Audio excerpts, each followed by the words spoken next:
Of the City of Sanangelo Development Corporation to be held today, May 13th at 8:30 a.m. in the East Mezzanine of City Hall, 72 West College Avenue, Sanangelo, Texas, for the purpose of considering the posted agenda items.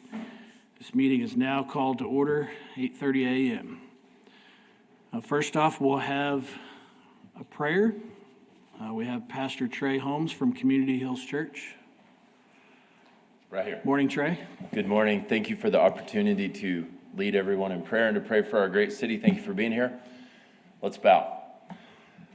Father, we come before you now, giving you thanks, praising Jesus, and praying in the power of the Holy Spirit over this meeting. We thank you for the opportunity for these men and women together and to consider the business of this city.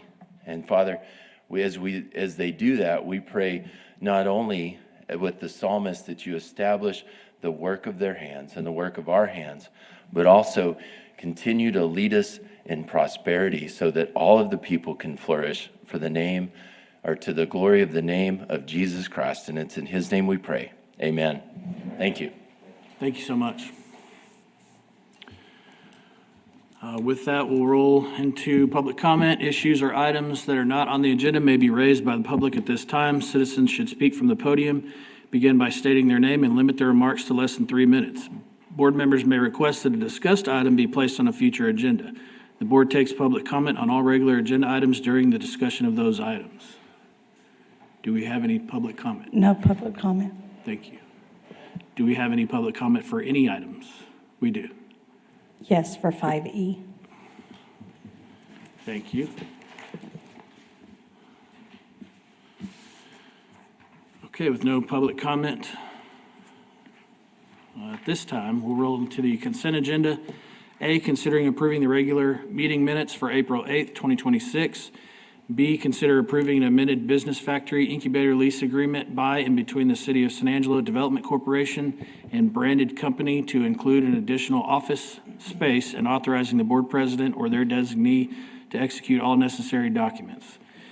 And C, consider appointing staff members as corporate secretary and corporate treasurer in accordance with the bylaws of the City of Sanangelo Development Corporation, Article 2, Section 2B, which states the secretary of the corporation shall be a city staff member assigned to the corporation under a contract between the corporation and the City of Sanangelo, as approved by the board of directors. The treasurer of the corporation shall be the finance director of the City of Sanangelo and shall serve as long as she remains in the position. Do we have any items we want to pull off that? I do want to pull C. I'll throw that out there. Any other items? I'll make a motion to approve A and B. We have a motion to approve consent agenda A and B. Second. Who wants it? Second. We have a second. Director Lassiter. All those in favor of approving consent agenda items A and B, say aye. Aye. Any opposed? Motion passes. Item C. I need to read all that again? I wouldn't think so. Okay. Good morning, Economic Development Corporation Board. My name is Ryan Gaddy. I'm the Economic Development Director, and I wanted to put names with the titles that you saw in your agenda today. So for the Corporate Secretary, I'm happy to announce that we've hired Samuel Helm, a recent graduate of Angelo State, and he's got a degree in economics. He's actually got 2 degrees, a degree in business management and economics. So we're thrilled to have Samuel on board. And then the finance director is going to be Jonathan Flores, who I think you know he's worked with the Costa DC for a number of years. I think he and I, whenever I first started, he was doing QuickBooks with the Costa DC financials. So he's well versed, and we're happy to have him as the new corporate treasurer. Any questions or? No, I think we just wanted to pull to introduce and get to know these folks before we voted on that. Welcome, Samuel, and welcome back, I guess, Jonathan. A motion, do we have a motion to approve those 2 folks? Move approval. We have a motion by Director Lassiter, second by Dr. Rodriguez. All those in favor say aye. Aye. Any opposed? Motion passes. All right, we'll go into the regular agenda. Consider appointing a president, first vice president, and second vice president per the current bylaws of the corporation. Ryan?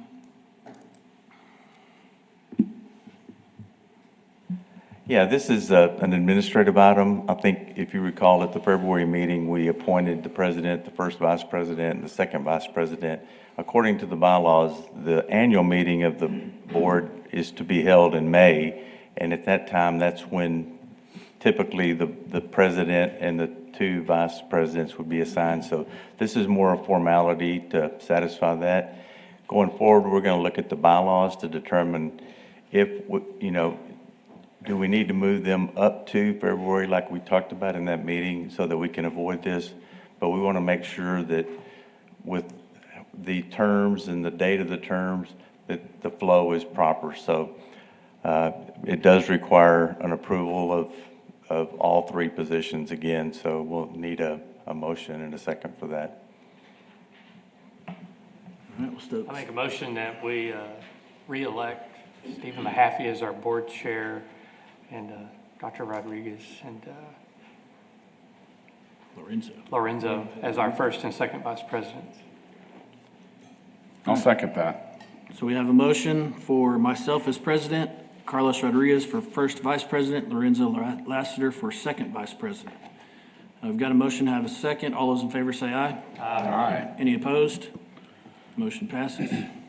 Thank you. Thank you, Ryan. Item B, consider approving the March 2026 financials and overview of the 2027 budget. Presentation by Jonathan Flores, Finance Director. Good morning, Board. Jonathan Flores, Corporate Treasurer. I'm just going to go over the March financials with you guys. This is the second quarter of fiscal year 2026. Starting off with sales tax, here's our sales tax graph at the end of March. Year over year, in the month of March, we were up 4.5%, almost 4.6%. For the quarter, we were up 1.7%. We've seen a strong sales tax in the last couple months as well. For April, we were up 4%, and for May, we were up 5% as well. Moving over to the balance sheet for the economic development. On the economic development side, we've got about $12 million in cash and investments. And then as well at the bottom there, unassigned fund balance of $7.5 million available for future projects. On the revenue and income statement, the allocations for sales tax for the month is there, as well as interest. And then we had several expenditures, operations and maintenance expenditures, as well as quarterly payments for both the chamber, city services, and direct costs. We also had one project payment for the Northeast Sector Plan. Carlos, I'm sorry, Jonathan, I had a couple of questions on the P&L. Do you want me to ask them as you're going through? Is that okay? Yeah, definitely. I didn't mean to interrupt. The capital line item has a budget of about $1.4 million. Do you know what is included in those figures? Yes, sir. Yeah, so there's an original budget in there for furniture and equipment for the BRC, as well as even some of the incubator clients upstairs. But the majority of that is a $1.4 million that we set aside for a potential land purchase. I think Ryan and Bob may have more information on that specific. Okay. Oh, yeah, that's the 1.4 million is for the purchase of the 250 acres at the rail port that we will simultaneously sell to Lamesa, South Lamesa. That's familiar. Okay. And then the Northeast Sector Plan I know is on here for the schedule. Do you have a time frame for when we would expect to get a final product? An actual plan? Yeah. I'm not too sure about that. Rick can answer that for us, though. Yeah, as you are probably aware, they've been focusing on a lot of the details pertaining to the guidelines associated with data centers. So yes, sir. They've been focusing on that. If you've been watching that, went to council at the last meeting, it comes at the next one. Yes, sir. So after doing that, they're focusing on more of the detail. They've sent me recently the sort of schematics of how that's all laid out. We'll be looking at that over the next few weeks, so in the next few months, for sure. Okay, So we should be the committee that kind of looked at it initially should be getting something in the next month or so, just as the next step of finalizing. that's great. Thank you. That's all I had. Thank you. Awesome. Yeah, absolutely. Moving over to the balance sheet for the ballot. We have about $20 million in investments in cash, and then an unassigned fund balance of $15.5 million. And then on the revenue and expenditure side, the sales tax allocation, investment allocation for the ballot side, as well as those quarterly payments for city services, as well as city admin for the affordable housing program. Okay, I have one question on this one. Yes, sir. The debt service, 2.9 million. I believe that that's mostly, or if not all, Hickory related. Do you know what the term for that debt service payment? For the Hickory, I believe those payments, remaining. those payments for the Hickory, those are contributions that we make for water's debt. Yes, sir. And those, I'm not too sure what date those go out to, but they go out into the 2030s. Okay, I don't remember specifically what year. okay. We can get that for you, absolutely. Thank you. 35, okay.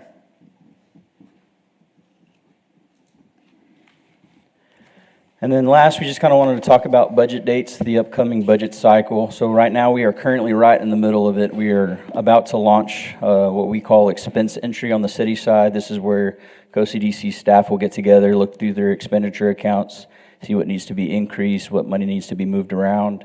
And so once we get kind of that settled down, we should be able to present to you guys a draft budget at the next meeting in June.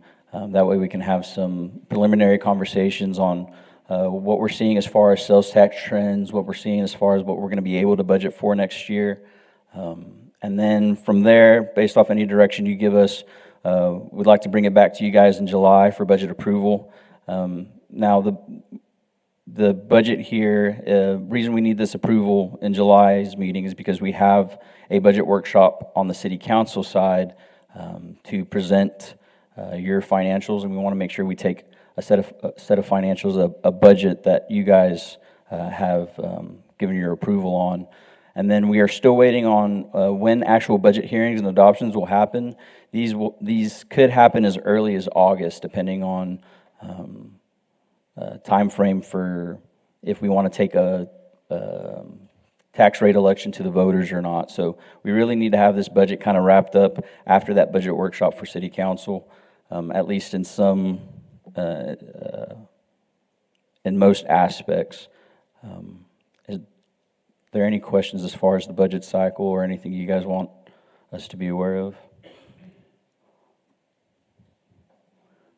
All right. I think that's it for my presentation. I think we do need an approval of the Yes, financials. action item.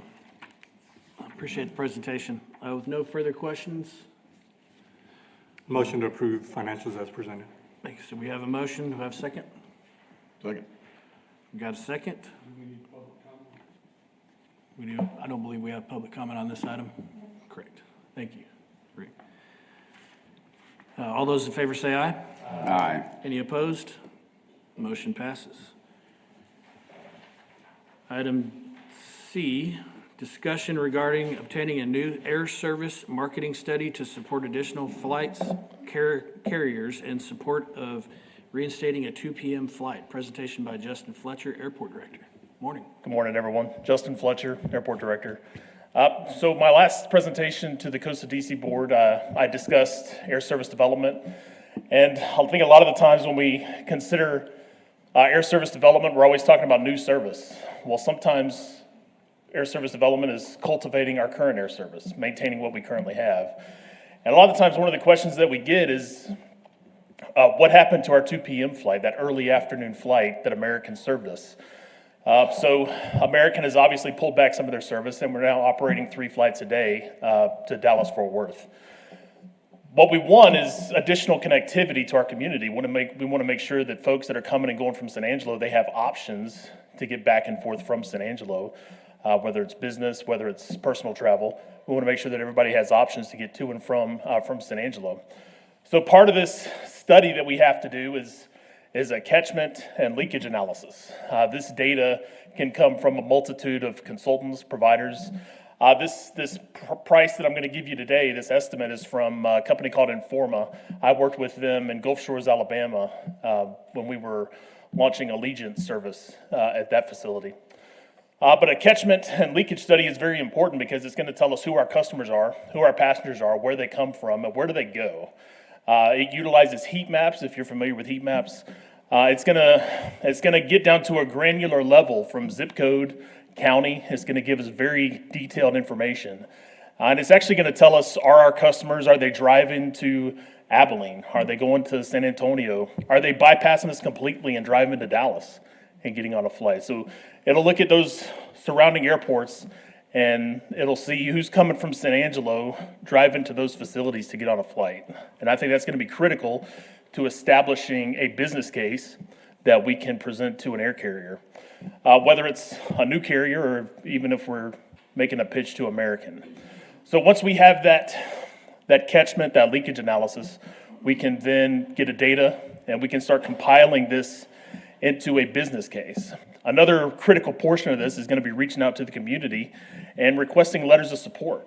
If we go to American, we want to make sure that our community is going to support this additional flight. Whether it's ASU, Shannon, Goodfellow Air Force Base, those larger entities within our community that travel, we want to make sure that they're going to be able to support that route. And we want to make sure that we have those letters in hand before we sit down with an air carrier. A big portion of this goes back to the SCASD grant, the Small Community Air Service Development Grant. Communities like us, we're on the smaller side.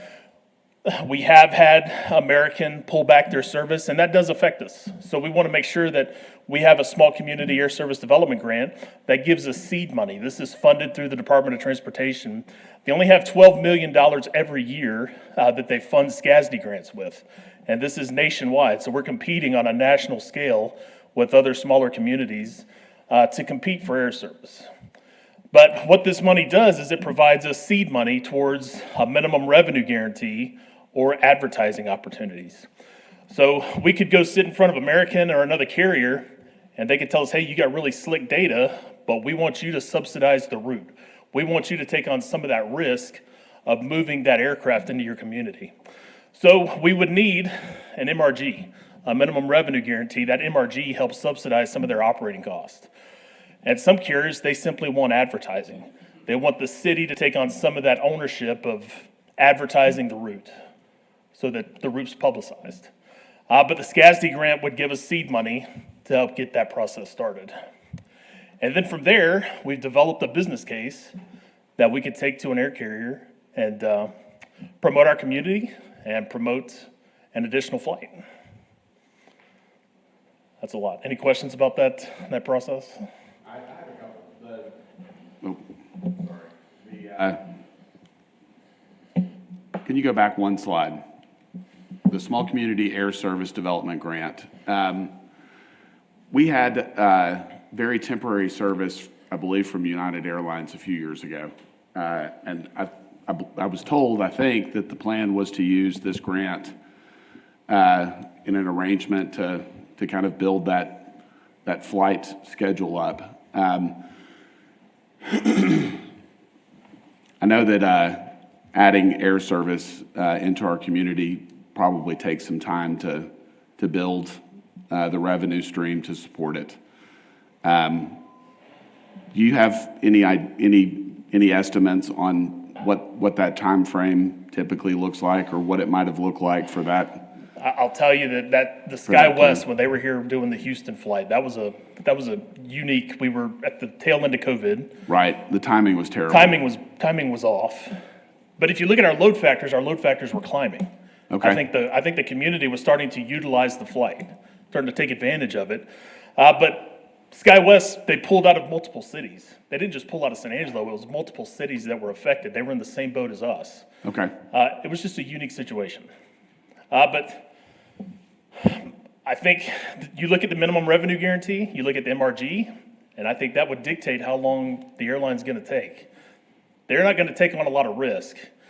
And as long as you've got the MRG there that can subsidize the route, they can subsidize some of their operating costs, that kind of helps you establish a timeline of what they're willing to face. Sure. Do you think it would typically take a year or two to build up and stabilize? I think 6 months. I mean, we saw 4 months with SkyWest. Okay. I think 6 months really starts to tell the story of whether it's going to be successful or not. So a one-time approval of this grant for our airport could have a pretty meaningful impact in expanding our services? Yes, sir. It would. Okay. It would. All right. Does the MRG have is that a floating number so that it reacts fluidly to the amount of business that's being drawn to that? It depends how much money you have in the coffer. So if we had a SCASD award, I think we're looking at $750,000, something in that range that would be awarded by the DOT to the city. It would be less than $1 million. And if we could go to other entities within the city to help participate, that would just build up our coffer so that we could have more money to pull from as the airline operates. Okay, so I think I miscommunicated my question. That number that they receive per flight. Right. To guarantee that flight happens, can that number go up and down depending on what kind of business they're getting? As the flight builds, Right. our guarantee gets smaller. So in other words, there'd be like a minimum occupancy or a minimum number of seats per flight. Is that I what think you're I get into that in asking? some of my next slides. We start talking about load factor and that sort of stuff. But Okay. yeah, you're correct. The profitability of the flight's going to change with the number of seats they sell, obviously. Right. And so yes, that would be the less amount that we're subsidizing the route for. Okay. Is American currently receiving those on the existing 3 flights? Or No, whomever sir. it is? They're completely self-sustaining on their current flights. Here's some trend data for the airport. This is coming out of COVID. In 2021, we operated 54,000, just under 55,000 passengers. 2022, we were 56,000. 2023, 2024, we dipped 51 and 50,000. And then 2025, we rebounded back to 57,808. So that's an important number for us. These are passengers that actually purchase tickets and they board the flight. And this is good for us. This number contributes towards our AIP funds for the FAA, our federal funding. And these are numbers that American Airlines are looking at when they're looking at coming into a market. They want to see the number of employments that you have. Another data point is passenger load factor.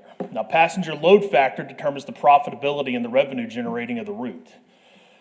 We've gone from 3 different aircraft since I've been in San Angelo. We came from the 145, which was a 50-seat aircraft, the 175, which is a 90-seat aircraft, and now they're operating the CRJ 700, which is a 70-seat aircraft. So you can see the variation of seats. We have to sell more tickets in order to fill that aircraft. And obviously, the more we fill that aircraft, the higher the profitability, the higher the revenue that's generated on the flight. So our current passenger load factor, we're at 75%. 60% is kind of that break-even point from the air carrier. We want to stay higher than 60%. At 60%, they're creating a profit. And we want them to make a profit. We want them to keep the service in our community. So this is where the conversation gets to. We've got bigger aircraft, we have to fill more seats. And this is what the airline's looking at when it comes to launching an additional route. If we launch an additional aircraft, we have more seats we have to fill. So we would be doing 4 flights a day, 70 seats, 280 seats a day that we have to fill. That could affect our load factor. So this is just one of the variables that we have to keep an eye out for when we're looking at introducing additional service. Please go back one slide. When did we lose the 2 o'clock? 2022, between 2022 and 2023. Self-fulfilling. Yeah. You lose the. Yeah, and the numbers fall off. So We lose a flight, the numbers are gonna fall off. Right. So that 57 with fewer flights is impactful. All right. Justin, is there an option, you're talking about increasing the plane size, essentially? I mean, is there an option to then go back and reduce the plane size to then have, or they won't go backwards, I guess? They've retired that aircraft. Oh, The okay. 145, they phased it out. Okay. So we have the smallest aircraft that American currently has in their fleet coming to San Angelo. Correct. And it has 70 70 seats. seats? Yes, sir. Okay.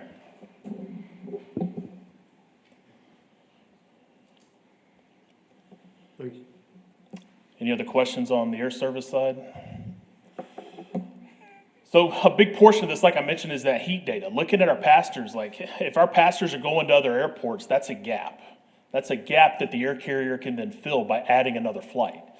So if they're going to other airports because we don't have the connectivity, we completely miss that afternoon window where we're not operating flights. Like we're not operating flights from 10:30 to 5:30. We're not operating commercial flights. There's a massive window that we don't have coverage from commercial connectivity. So if we can demonstrate that our passengers are leaving San Angelo, they're going to other airports to get on a flight, well, that's a business case that we can pitch to the air carrier because there's a gap we need to fill.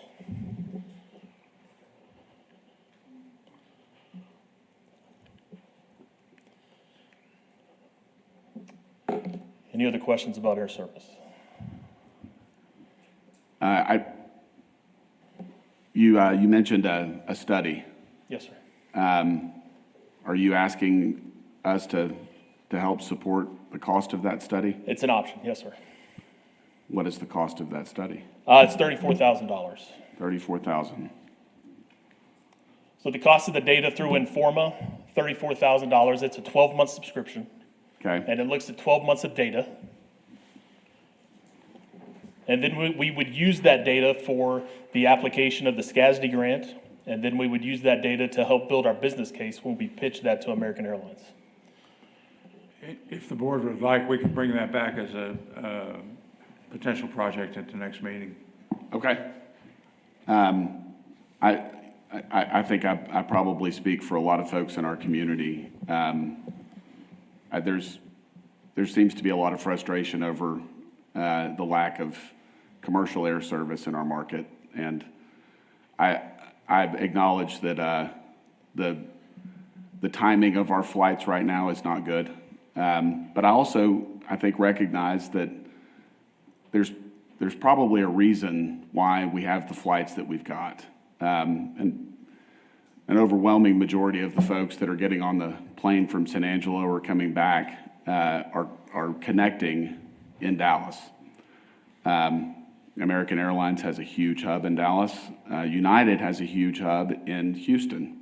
And so from an air service standpoint, I think it's far more valuable to our community to try to attract United Airlines to come back and offer service to Houston as an alternative than to push to get a midday flight from American, because those connecting flights you're going to have to get on another plane whenever you leave here. And so if you leave at 6 a.m., you're going to make a connecting flight in Dallas. If you leave at 2, your options may be more limited. So I would support any expansion and efforts for our community to promote expansion of our commercial air service. So I think this would be a good thing for our community to look into, and something that I think we should consider as a board investing in for I'd like for- to see it for put on a benefit. future agenda for us to consider funding this study. Just so and since there are some new board members too, when we did when we had SkyWest in here, Costa DC put up $1 million for the guarantee, and they burned through that in, I think, about 4 months, right? 4 months.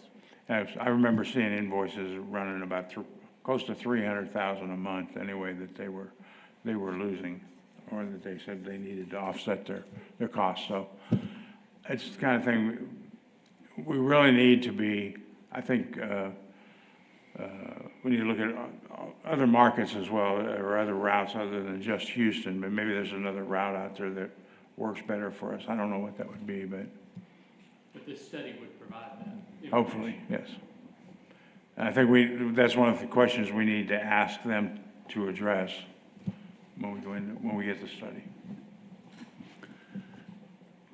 You mentioned a data subscription. Does Informa provide a report that you can kind of direct them on what to research and conclude? Absolutely. We can direct them on what we want to see in the data. Okay. The final product. Yeah. We can provide that input at the start.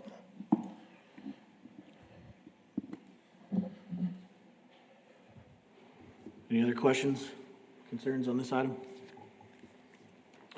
All right, with none, we'll move on to the next one. Presentation and discussion regarding the airport master plan and possible update. Very good. Our last master plan at the airport was completed in 2020. So we utilized the master plan to track our eligible AIP projects, all of our infrastructure that's going to be updated on the airfield.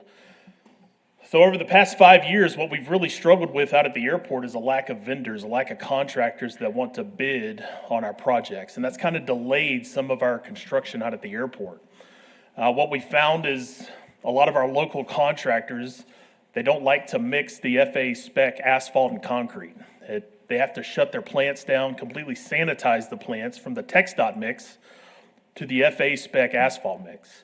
And so that's provided us a little bit of a challenge when it comes to progressing on our airport development projects. So it took us 5 years to construct the south taxi lane. We bid that project out 6 times because of just a lack of response for bidders. But moving into last year, we started this relationship with Hoare Construction. They've moved into San Angelo, and they've actually started to become a very good partner for the airport. So we actually finally completed the south taxi lane after 6 years. We finally completed that project a month ago. So that project is complete, and we're ready to start leasing hangars on the south end of the airport. When you look at the other aspects of the master plan, runway 927, that conversion has kind of been in the same situation because of it. It was too expensive. That project initially bid for $29 million. When we did bids the first time. And so the FAA didn't want to fund it. Locally, we couldn't fund it. And so the FAA said, hey, let's hit the pause, continue operating as you are, monitor the status of the pavement, and then we'll take a look at it in a future budget year. So the FAA prompted us in October of last year, go look at 927 and then put the project out for bids and see where construction bids come back. And so we just opened bids for that project, and that project is within our construction budget. The FAA has $12 million to spend on that project, and our bids came back at $11 million. So now we can fund that project. I say that to say that our master plan development has slowly progressed. The FAA says, hey, you need to update your master plan every 7 to 10 years, but because we've run into these local issues with contractors, our development has kind of slowed. And so if I was to come to the Costa DC board and ask for your help to fund a master plan update, I would recommend that we wait another year or two, just because our construction progress has been slow.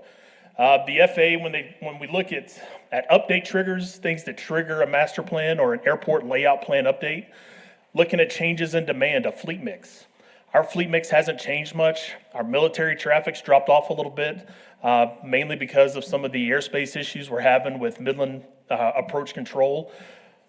As I mentioned, major projects, we haven't really completed our major projects. We're working on them, we're progressing, but they haven't progressed at the speed that we want to see.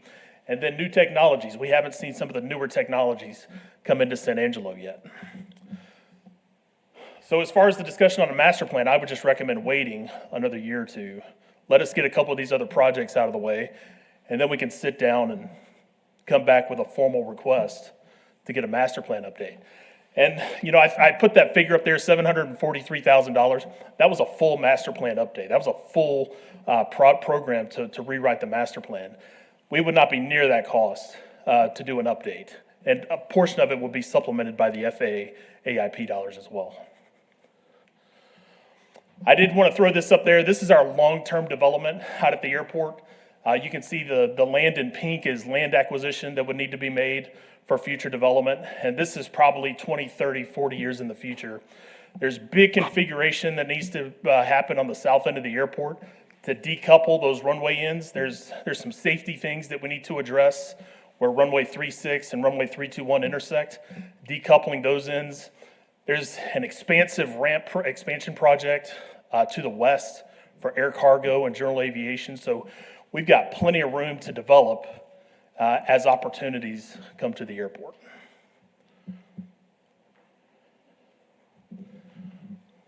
Can I answer any questions for master plan, airport development?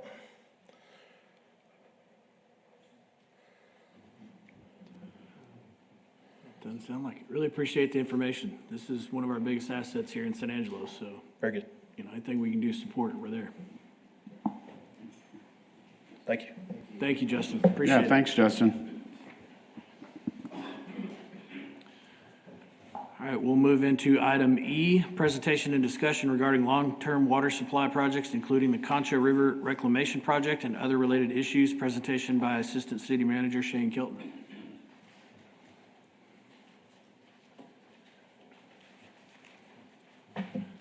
Good morning, everybody. How are y'all?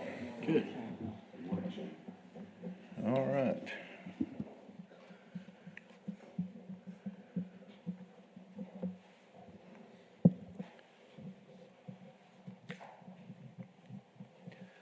Kind of like last time, I thought we'd start off kind of with a little history here and kind of bring y'all up for where we started and where we're going. So this is actually an old slideshow that our engineering team put together back in 2017. So kind of shows you how far back this goes. So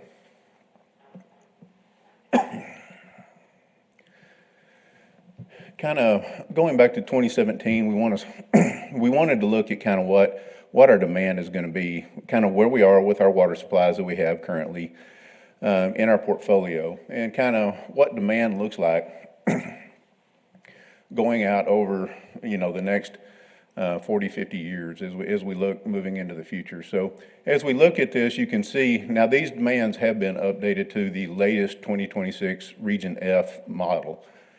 And so all of these are,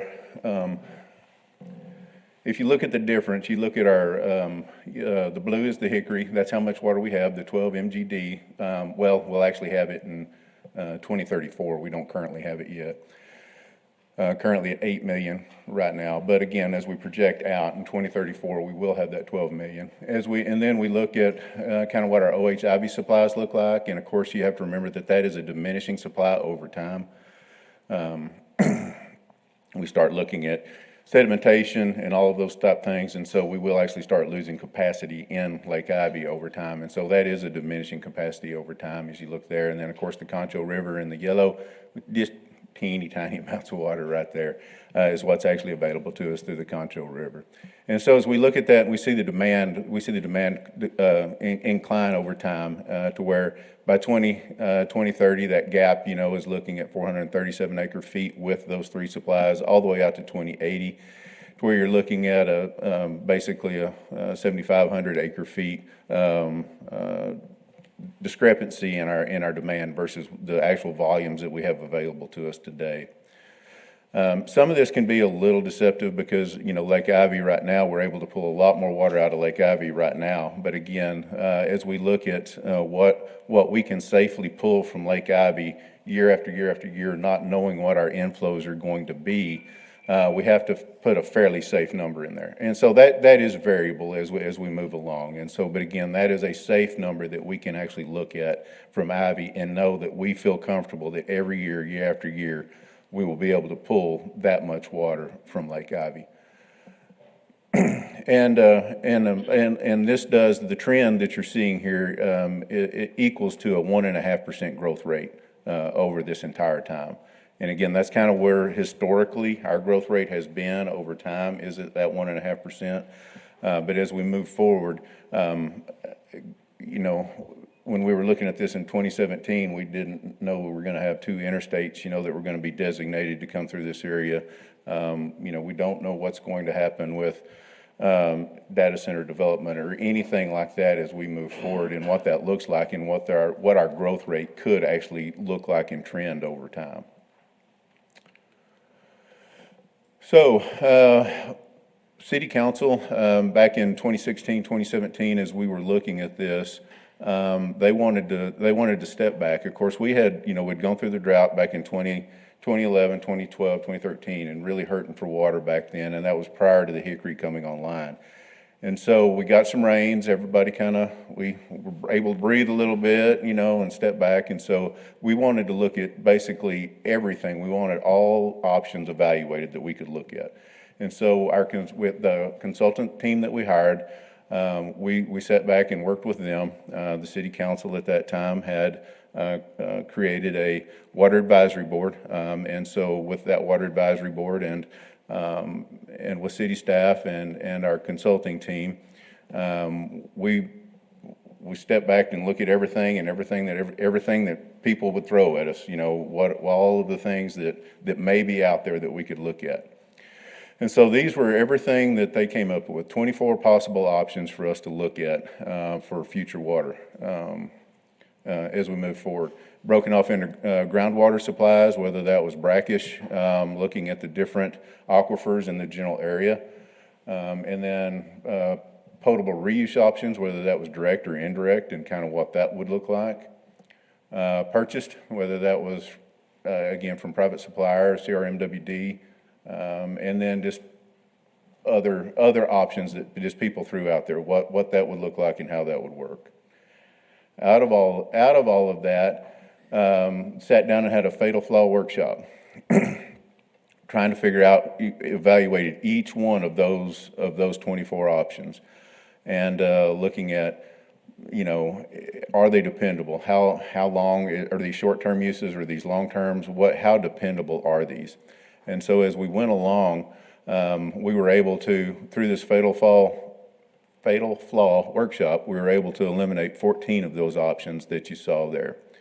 And then after we did that, we came back and we had another workshop where we ranked all of those, the remaining ones, and you can see kind of what those were. No, I wanted to get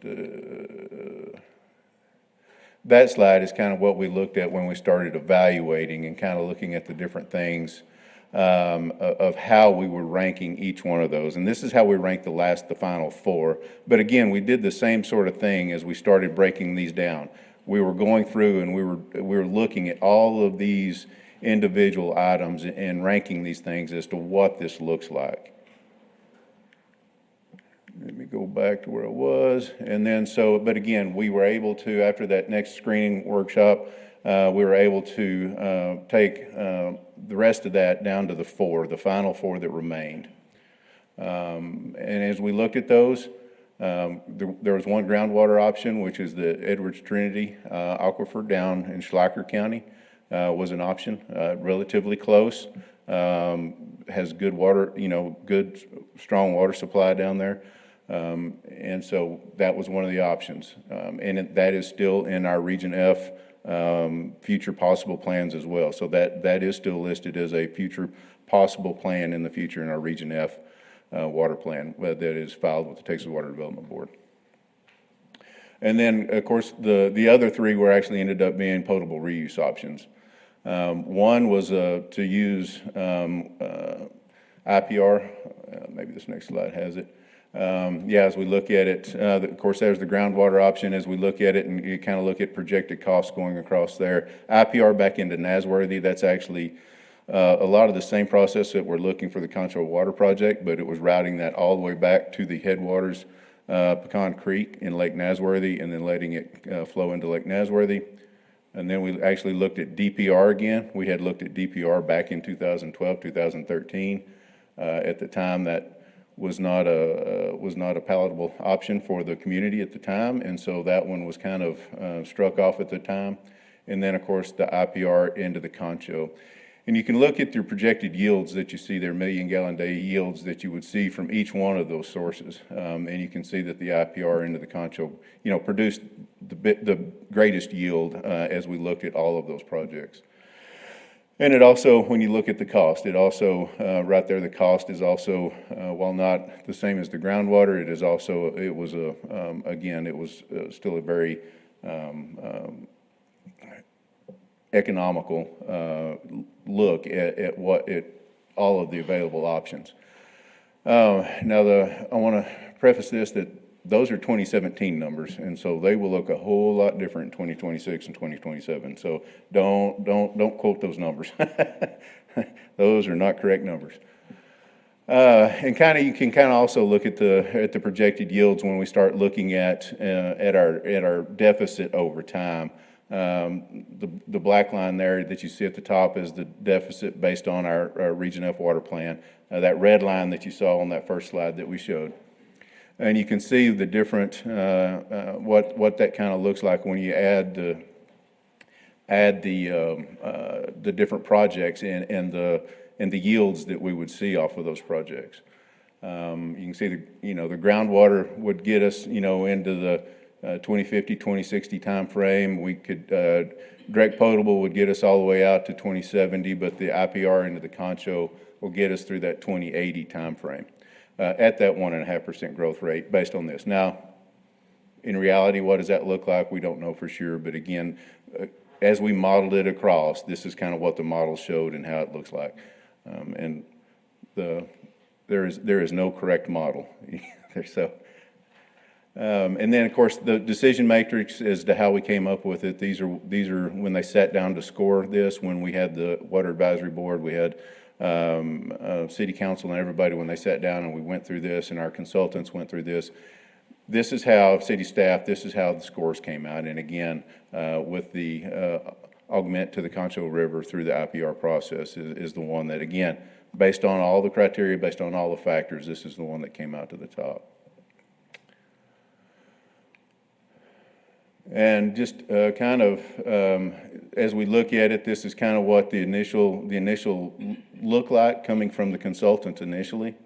When we looked at this and kind of what all the numbers are based off of that you saw. So again, at the treatment plant there, where at the star on the deal is the treatment plant, discharge the water into the Concho River, would travel about 8 miles downstream to where we would pick it up and pump it back into the cities. On this one is the initial water, our existing water treatment facility there off of Avenue L. So,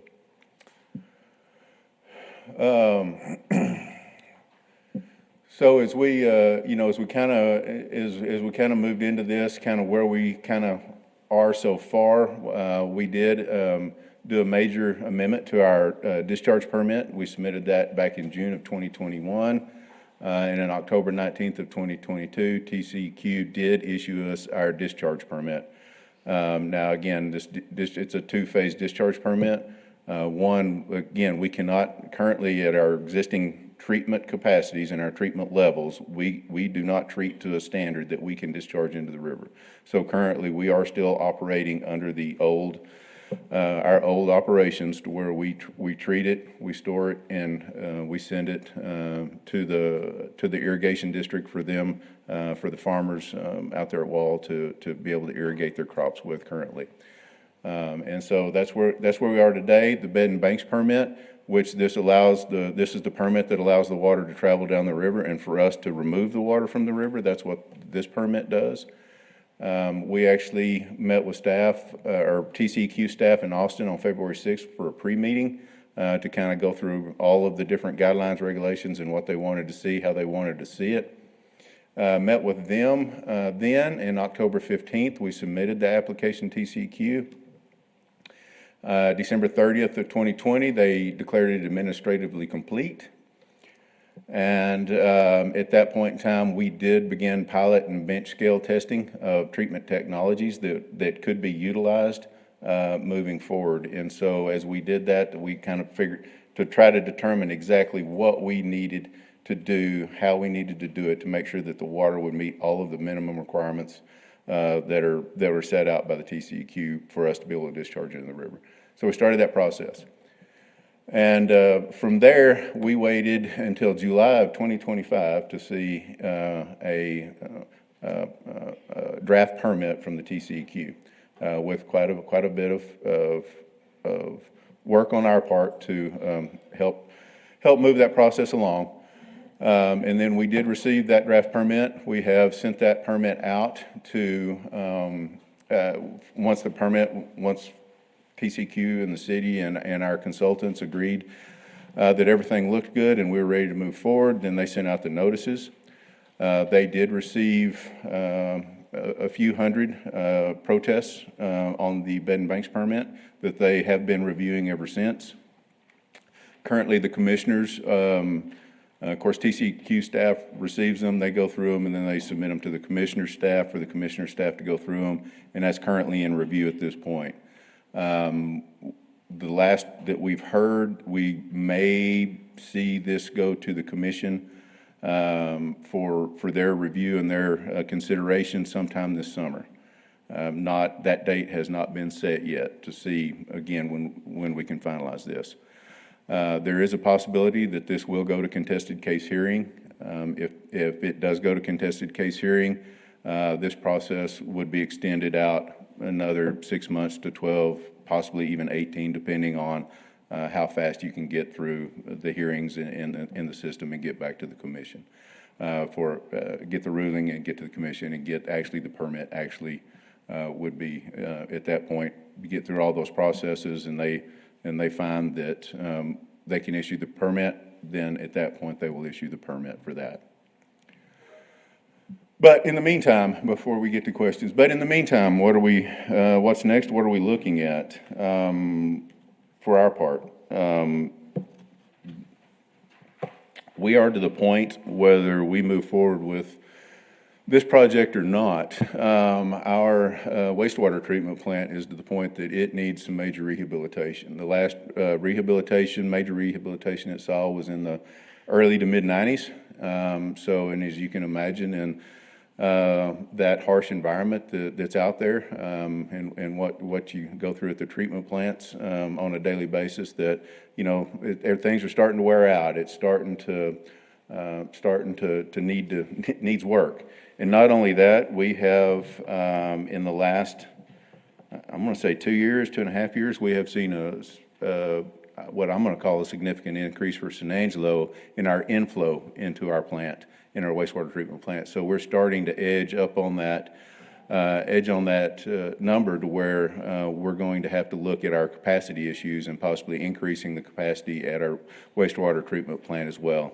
So with that, we're fixing to look at doing a condition assessment at both treatment plants, not only the wastewater treatment plant, but our water treatment plant, as we look at what it would take to for this project to come on board, not only looking at the upgrades necessary just to keep going and maybe the possible increase in our capacity, but also look at, on the treatment side, what does our current treatment plant look like, water treatment plant look like, and what would we need to do there also for the secondary treatment process to make sure that everything that we're doing well. And so to make sure, again, and I think this also will lend us a time as well to maybe put in some more advanced technologies at our water treatment plant, for our surface water treatment. And so that way we can hopefully, start reducing some of our suspended solids and some of those things,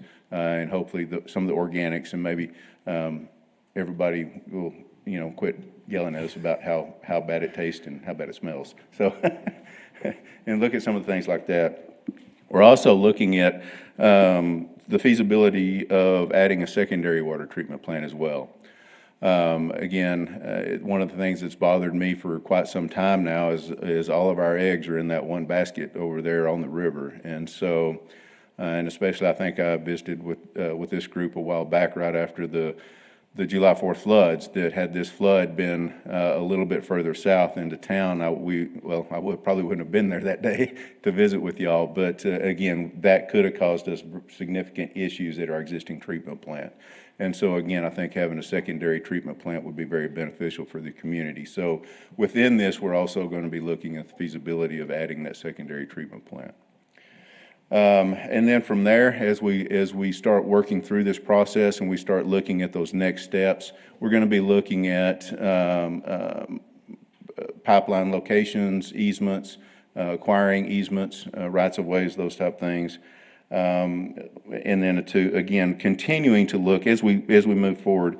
You know, technology's even changed since 2017 when we looked at this the last time. And so we want to continue to look at that new technology, look at the different treatment options that are available to us.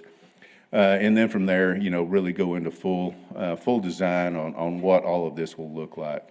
So again, while we're just kind of in the infancy of the next phase of this, it's not going to be a fast process, but we are starting to move forward with it. Again, like I said, we're going to have to do upgrades at the treatment plant no matter what. And so again, we're just trying to start getting into those motions to start really looking at this. So with that, we're ready for questions. So I don't have a question. I have a comment. Given the condition of our aged wastewater treatment facility and I guess also our water treatment facility, it sounds like this project might be an effort to kind of kill two birds with one stone by addressing aged infrastructure and upgrading it with our current water system, but also, I guess, potentially expanding it and adapting it to accommodate the inflow of water that would come from this reclamation project. Is that correct? Is that accurate? Correct. Yep. I know this doesn't have to do with this water project, but just from my understanding, how efficient is our water infrastructure? How much water, do you guys know how much water we lose from our infrastructure, our water lines within the community? We do a water loss audit every year that we file with Texas Water Development Board and the TCEQ. Yeah. I do not have those numbers off the top of my head, so. Okay. I wish I could quote them to you, but I have too many irons in the fire anymore to keep up with all the numbers. Okay. All right. I think I have any other questions. Thank you. Any other questions? Yeah, we do have public. So I guess if, you know, one of the things for us to keep in mind is, you know, while we have that unallocated chunk of money on the ballot side for water, it looks like we're saving it for good cause, because if we didn't have that, it would be all on the back of ratepayers through, you know, whenever we do a rate study on the water and sewer. This could help. Correct. And depending on kind of what this looks like, when we look at the numbers that were estimated back in 2017, and you look at the inflation, and we've gone through the inflationary increases through COVID and all of those things that we're seeing now and the construction increases that we're seeing now, this project is pushing 250 to 300 million at this point, so potentially. So it's a significant chunk of change, so. Do you think that would include the improvements to the treatment facilities? Correct. That's on both sides. That's wastewater and water on both sides. And that would maybe include that secondary. Yes, I mean, if we look at the secondary treatment facility, we wouldn't necessarily do as much upgrade to our existing facility and put that money more into the secondary facility. I believe y'all did at the last time I was here, y'all asked for just a brief update on the Fort Stockton's holdings. We did, Yes, sir. and just quickly, we did, I met with them. We are still in the, working with ASG and James Beach to get the 2 new permits, probably looking at sometime mid to late summer to get those, get all the drawings and all of the documents necessary to file for those 2 permits. So that's kind of where we are right now. There has been some in the litigation side of that world, there has been some movement there from the Supreme Court where they did They did refer one of the cases back down to the lower courts to relook at some stuff, so not sure what that's going to mean for us at this point, but again, that's kind of an update on where we are there. Still moving forward with the permitting of the first 2 wells. Hopefully mid to late summer, getting everything back from the consultants to be ready to turn those in. Perfect. We have any other questions, comments before we take public comment? All right. Thank you, Shane. Really appreciate that. Yeah, thanks, Shane. All right, this time we'll take public comment. Allison Devereaux. Would you be open to just showing you a picture of my kids on the river before I make my comment? Can we do that? Sure.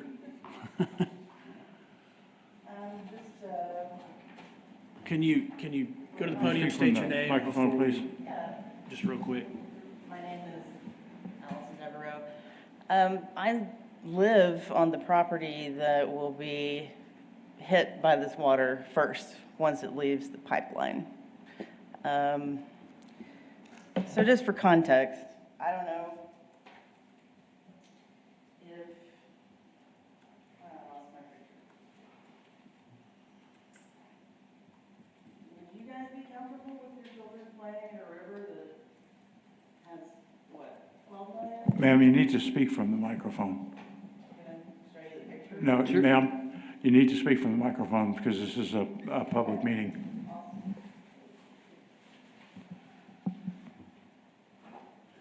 10 million gallons of wastewater is coming down this river every day. Would you be comfortable with this if this was your children?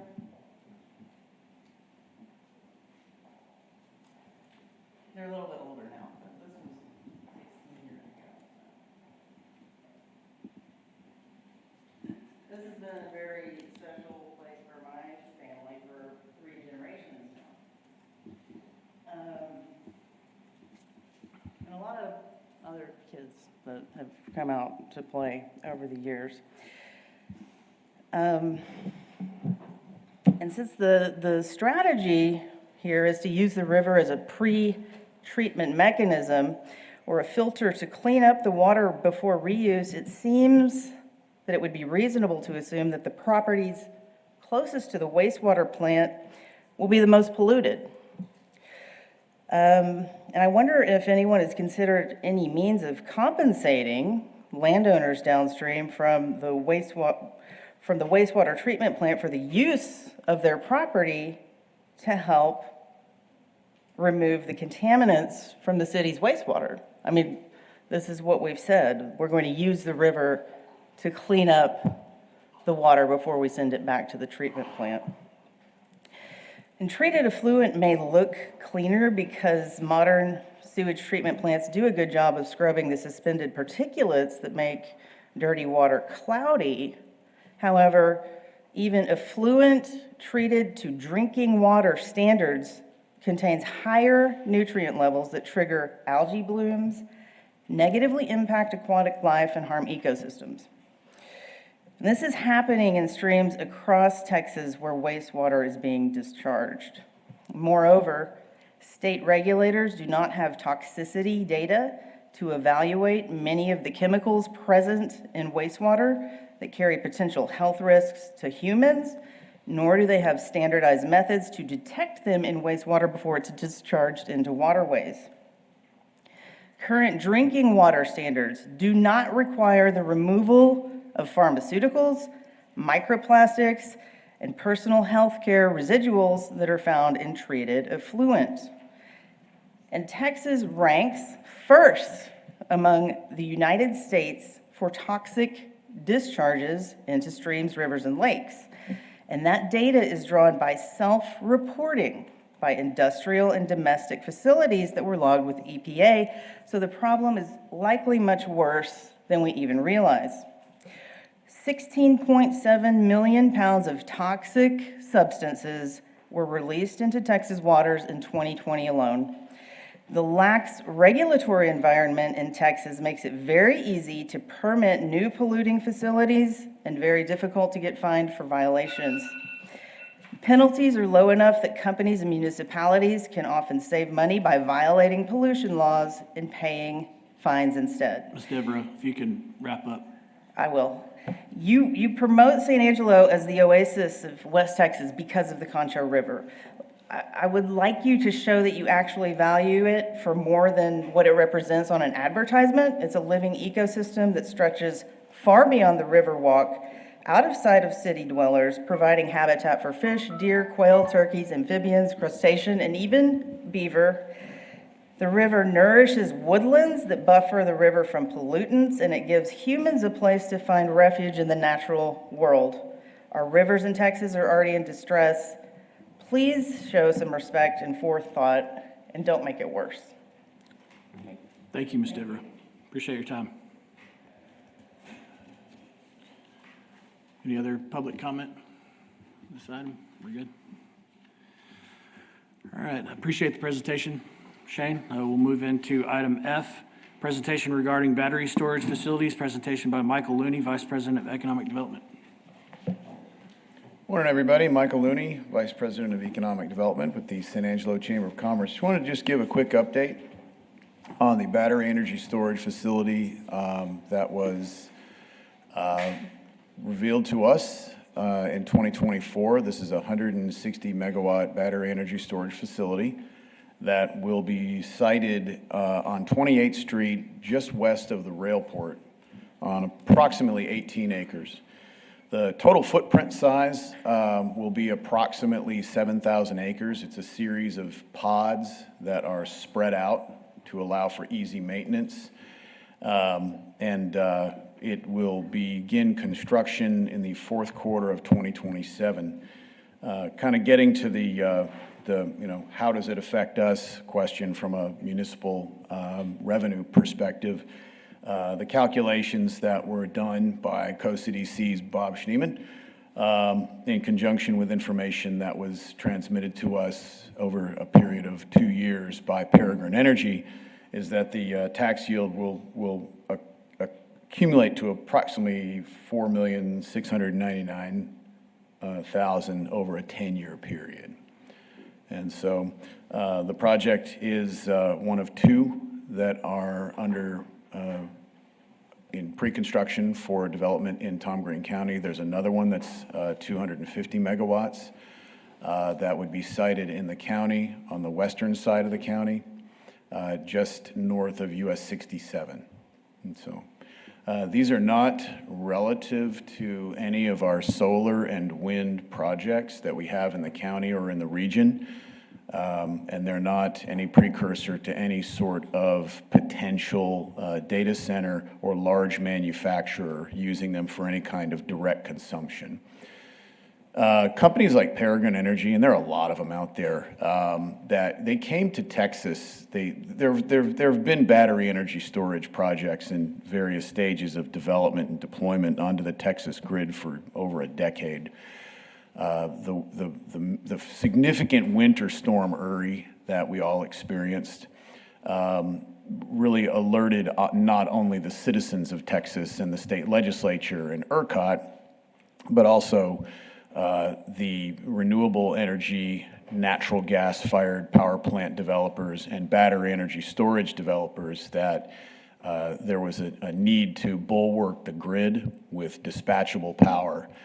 Battery energy storage is relatively inexpensive compared to fossil fuel-fired energy distribution plants. It's a way to dispatch energy onto the grid relatively quickly. It's clean, it doesn't put out any effluents, and they can be built in a variety of different locations. They can be built near cities, near civilization, as long as they're near a power line or near a substation, which these two are. So that's kind of the basics of the two projects. The one that is really of interest, I would presume, to COSA-DC is the one that is slated for construction on 28th Street, west of the railport. And that one, again, we got a report a couple of weeks ago from Peregrine that they're putting it on the schedule for a fourth quarter of 27 construction. And they take about 6 to 7 months to build. What is the current use of the land that they're planning to build on? It's just open kind of pasture land. It's a small parcel, relatively small compared to the land out in that area. It's about 18 acres. It's not really being used for anything. There's no residential really close to it or anything. Rick, the one on 28th Street, they're leasing 10 acres of about a 30-acre parcel, and the other sort of they're looking at the east end of this parcel. West end has a couple maintenance facilities and that sort of thing. It's a trucking operation. The small outbuildings. Trucking operation. Yep. So it wasn't or isn't city property. It's in the city limits, but it's privately owned. So that's kind of the basics of the project. Are there any other questions? You said that property was within the city limits? Mm-hmm. It is. Okay. Yes, the 160 meg. Thank you. The other project is not? That's correct. It's several miles outside of city limits. Mm-hmm. Okay.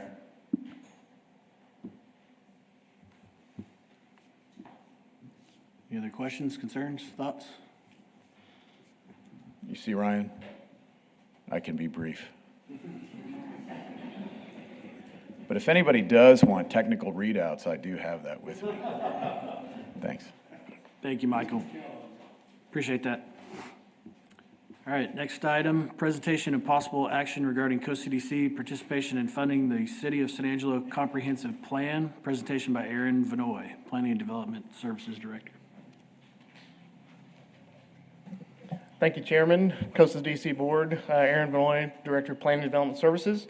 This morning, I want to give you an update on where our status of the comprehensive plan, which the city has been working towards securing the consulting company and getting the funding together to get the comprehensive plan started. So, as many of the other speakers did, I'll give you a little bit of background. That comprehensive plan book behind me started in 2000 and was adopted in 2003.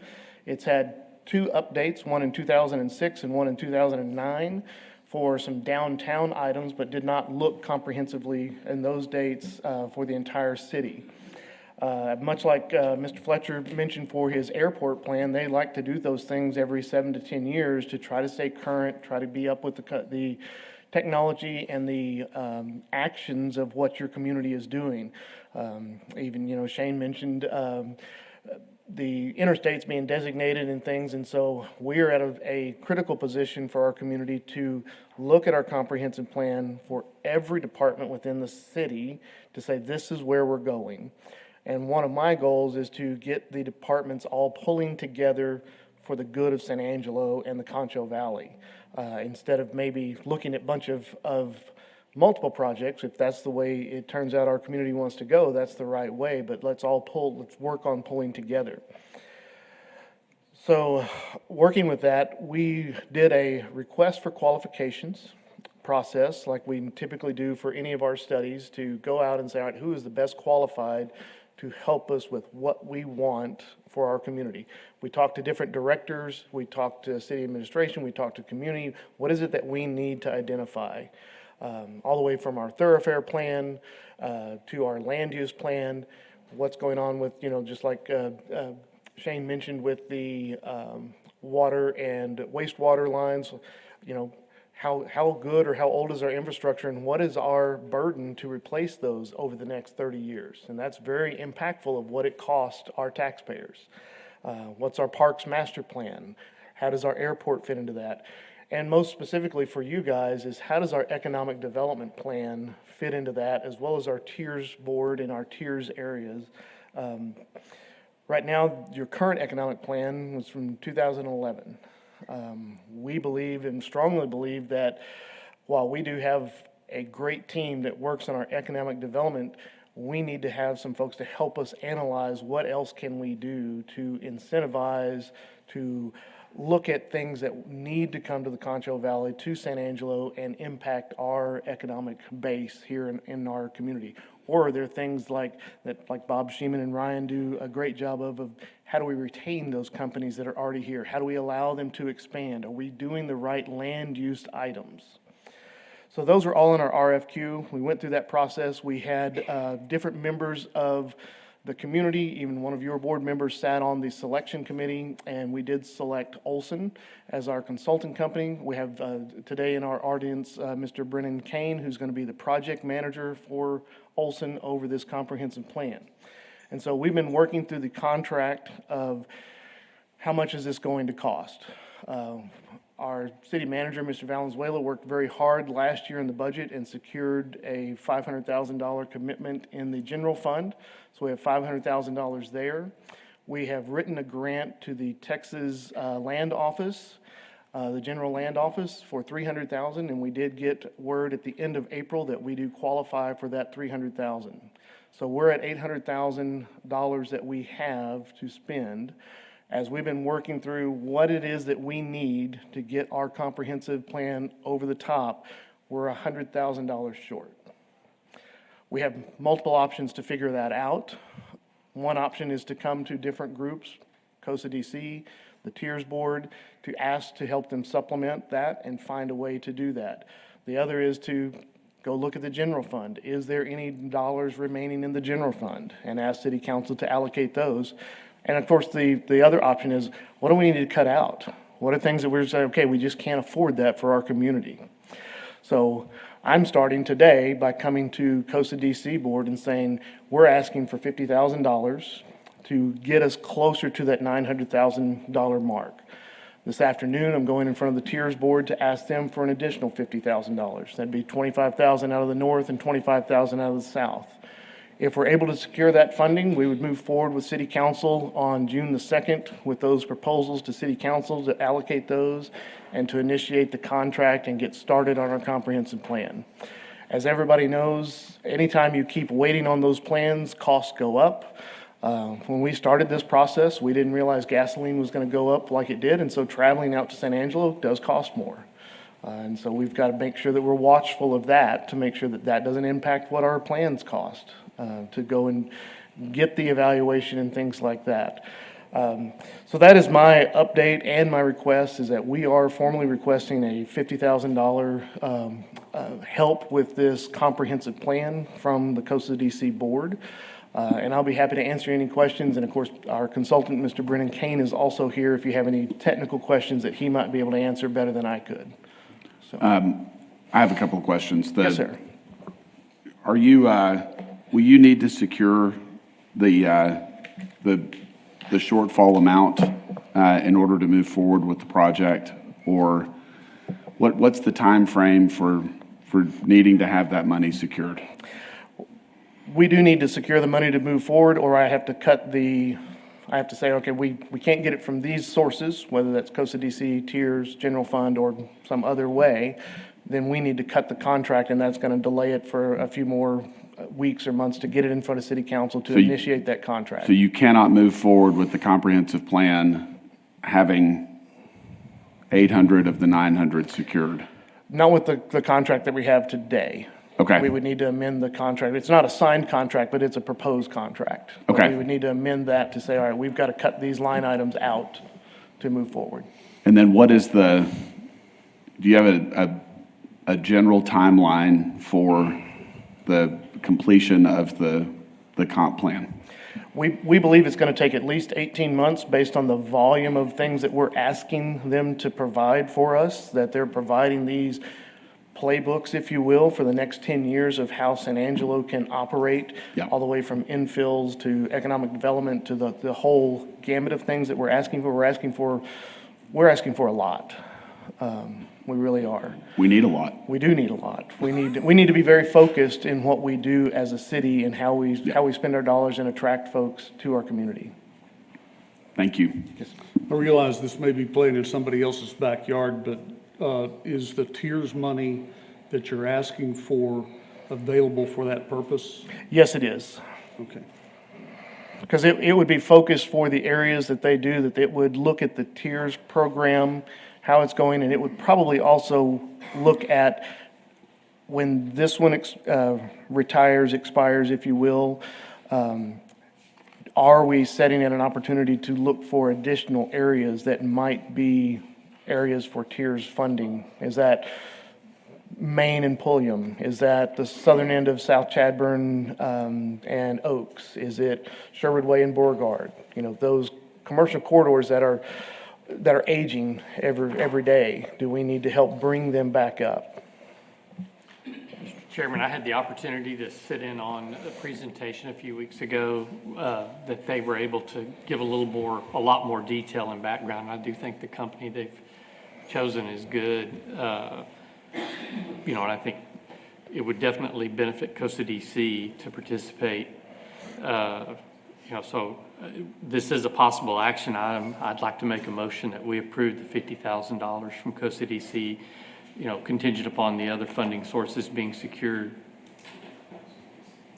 All right. We actually can't Go ahead. take action as far as funding because the dollar amount wasn't in the agenda I'd like to item. ask that be added to a future agenda item. There you Mr. go. Chairman. Okay. Okay. So do we need to take any action other than, Just to bring it back to the future agenda, I don't know, I know you mentioned, Aaron, taking it to council in June. I'm just thinking date-wise. Yeah, I don't think that's possible now. We were Even with a under the second impression that meeting? this would be able to be a one action item here today, but if not, we'll work within the rules and bring something back at their next meeting, and we'll continue to move forward from there if that's. Yeah, Open Meetings Act-wise, the dollar amount needs to be in the agenda item to give sufficient notice. So that would have to happen at the next meeting. I don't know if you're taking it to council, maybe the second meeting Yeah, in June? I don't think that would be possible, because I work. think their next meeting would be after that date, so we would look at a future council date. Okay. Guess I'm the bearer of bad news. That's okay. No, we want to do it correctly and make sure that the public knows what's going on. I have no objection to that. Do you expect a response from the tiers request at this next meeting, or? Yes, sir, I do. I'm making that presentation this afternoon to them, and I do have that expectation to hear yes or no at that meeting. So we'll know by the next meeting whether you've been approved for $50,000 request from tiers? Yep. Yes, I believe we Before would. you, when is the tiers meeting? This afternoon at 2 p.m. Okay, so you're going to know by the end of today kind of where you stand. Yes, sir. Okay.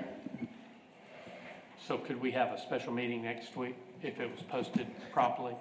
I'm trying to think of notice requirements. The agenda has to be put up Thursday for a Wednesday meeting next week. I think you're right.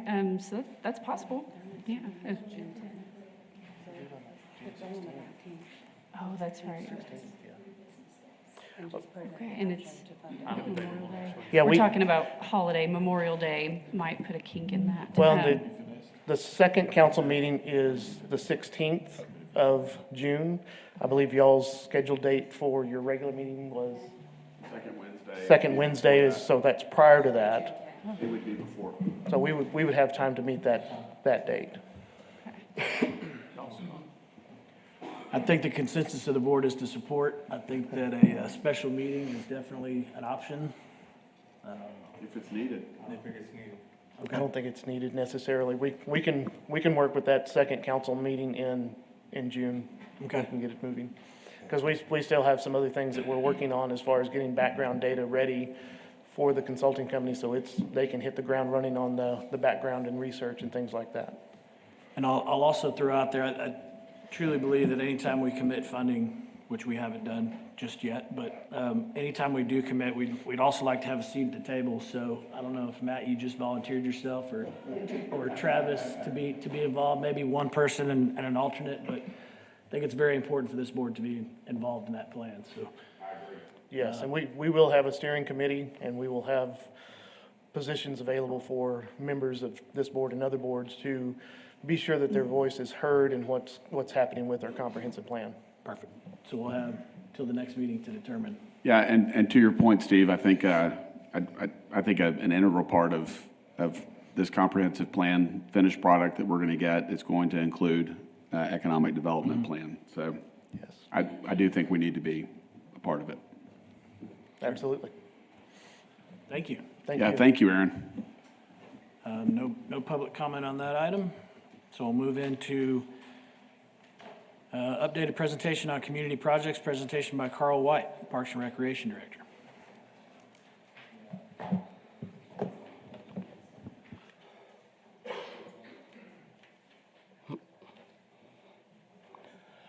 Now we can talk about some fun things. Fun for me. So we have 5 different projects. They're of different scope, scale, and timing.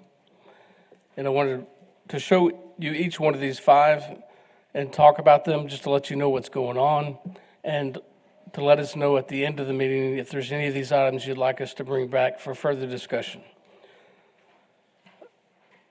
I also want to mention a personal thing. I'm getting odder about the closer I get to retirement, but Samuel Helm is our basically next door neighbor, and I've known him since quarter century. So their family's great. I'm sure he's a great hire, so I'm glad to see that. It also reminds me I'm getting old and I need to retire. The first project is what we call the Civic Venue Study. So we have a convention center. It's on the river. It's not downtown. It does really well hosting local, regional events, smaller conferences, conventions, basically not more than about 400 people. We've talked about over the years, especially lately, do we need to expand it? We have the space there. We have extra property there. We've recently acquired some extra property adjacent to it, just in the possibility that we do need to expand. It has a small exhibit hall, ballroom space, some breakout rooms, but it's just not really big enough. We've also had discussions with the destination marketing organization about its limited capacity. So we've talked about the possibility of expanding it. We have the space. We can add an additional exhibit hall. We can add additional breakout rooms. You can add additional parking. It would be nice to make a connection to the hotel that's adjacent. Those possibilities exist. We also have we have some of the land that would be needed to build a hotel conference center on the river, the old Edgewater site. We don't own all the properties, but we've had discussions about the possibility of building a hotel conference center there. Advantage is it's on the river. It's right next to downtown. The disadvantage is the property probably not big enough to have an exhibit hall, so you wouldn't be able to have the larger conferences up to 1,000 people. So we asked City Council for some direction what to do, and we got permission to solicit proposals from some firms, and we selected one. We took it to council, got permission to hire them to help us figure this out. Does it make sense to expand the existing convention center? Does it make sense to build a hotel conference center, probably public-private partnership? Or do neither of those, or do both of them? We needed someone to help us figure this out. So that is in progress now. It's due for completion by the end of this month, early June. It's basically evaluating the market. Those folks, I'm sure, visited with some of y'all about San Angelo, what we do best, what we can draw in. And we should get that in, and once we get that, we'll take it to City Council for further direction. And hopefully we can let y'all know about the results of it too. Anything else, Rick? No, I think that covered it. It's one you've been hearing about for a while. And as you know, with the land, that is an item that we were working with the San Angelo Health Foundation, has been in sort of partnership with us on that as well. So we're working, we've included them, of course, in on those discussions as well. So this is an item that's been a long time coming. So we'll see. This study is really going to help us from an economic standpoint to say what is best. What can a facility support? Is San Angelo a convention center city, or is it a conference center? What is it? What is our niche? And so that's really what this is driving it, giving us to, and we'll bring that to y'all to give you some input, and then we'll decide as a community where to go from there.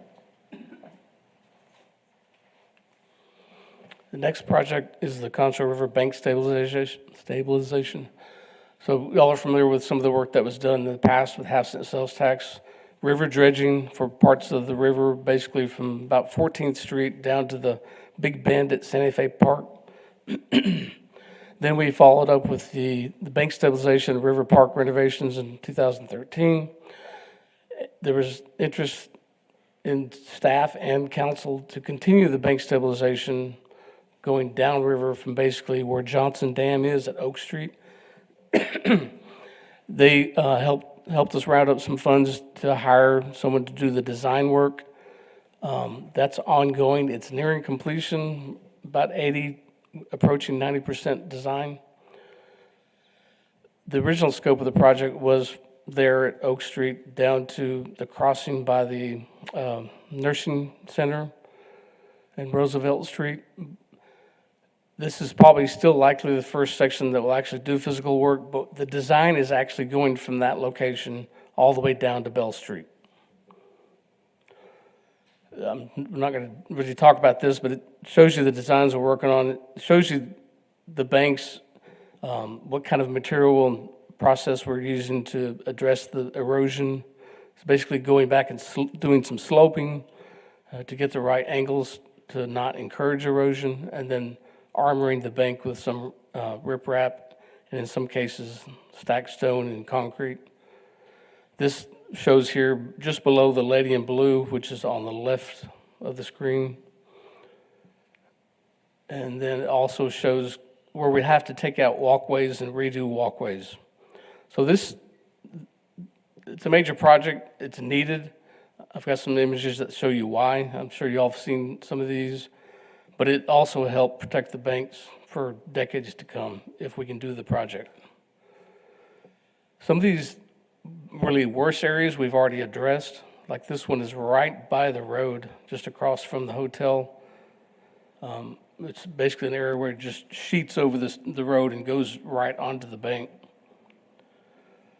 You see where we're losing the bank and losing sidewalks. We've had to fence off some areas because of it. And this is right below one of the gardens right across from the convention center. So y'all are familiar with a lot of what's going on there. It's going to be a big project. Not sure what it's going to take in terms of cost. We're thinking if we go all the way down to Bell Street, it could be $12 to $15 million.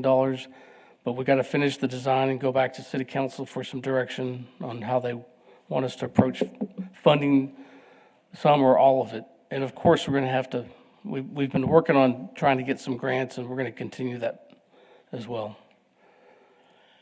River Parks Master Plan. This is an interesting one. So I kind of tried to start this back in 2017. Looking at Santa Fe Park just exclusively, it's had the golf course since the 1920s. It's kind of worn out, needs a new life put into it. And the thought was, if we're going to be doing that to Santa Fe Park, we really need to do a master plan and see what else we need to do with that. But the timing wasn't right back in 2017, 2018, so it was put on hold. Interesting story. I'll try to make this short, but y'all may be familiar with the En Plein Air art competition that Barbara Rollo has. I don't know if she started it, but she's kind of the face of it now. Goes on every year. Artists come in to do basically real painting in real life, mostly outside, but not. I think it's mostly outside. And then they do a competition. A judge comes in and judges those artworks. So they bring in a judge. So somehow Barbara knew of Mr. Tim Newton, who lived in Santa Fe and also it's either Montana or Wyoming. I can't remember. I always get those mixed up. He was brought in about 7 years ago to judge that competition, and then he was invited back, I think, a total of 6 times. So he found out about San Angelo and fell in love with San Angelo and decided to move here. Well, they bought the Griffiths home in Santa Rita, right across from Julie Raymond. And so Julie, being a good neighbor, goes to visit, has a conversation about this art project that was discussed during the first time we were talking about doing a master plan for Santa Fe Park, basically a sculpture project along the river. So Julie talks to Tim about this project, and gets him interested in it. And I think within a week or two, he decides to help support moving this project forward. So they talked to some other folks, and they also talked to the mayor, Mayor Gunter, and she got on board, and she directed staff to bring in items to city council that ended up being a resolution which city council did adopt to authorize the private funding for this sculpture project, which we now call the Concho River Legacy Trail, and also directed staff to work on incorporating the sculpture project into the river parks. And you have to really hire a landscape person to do that. The scope of this project, I don't know how it started, but it now is about 120 sculptures, bronze sculptures, a little bit bigger than life size, that are set in clusters of basically stories that tell a narrative of San Angelo, prehistory, early history, and maybe going up to the 1920s, of Native Americans, Fort Concho, early settlement, ranching, farming. A very interesting and ambitious project.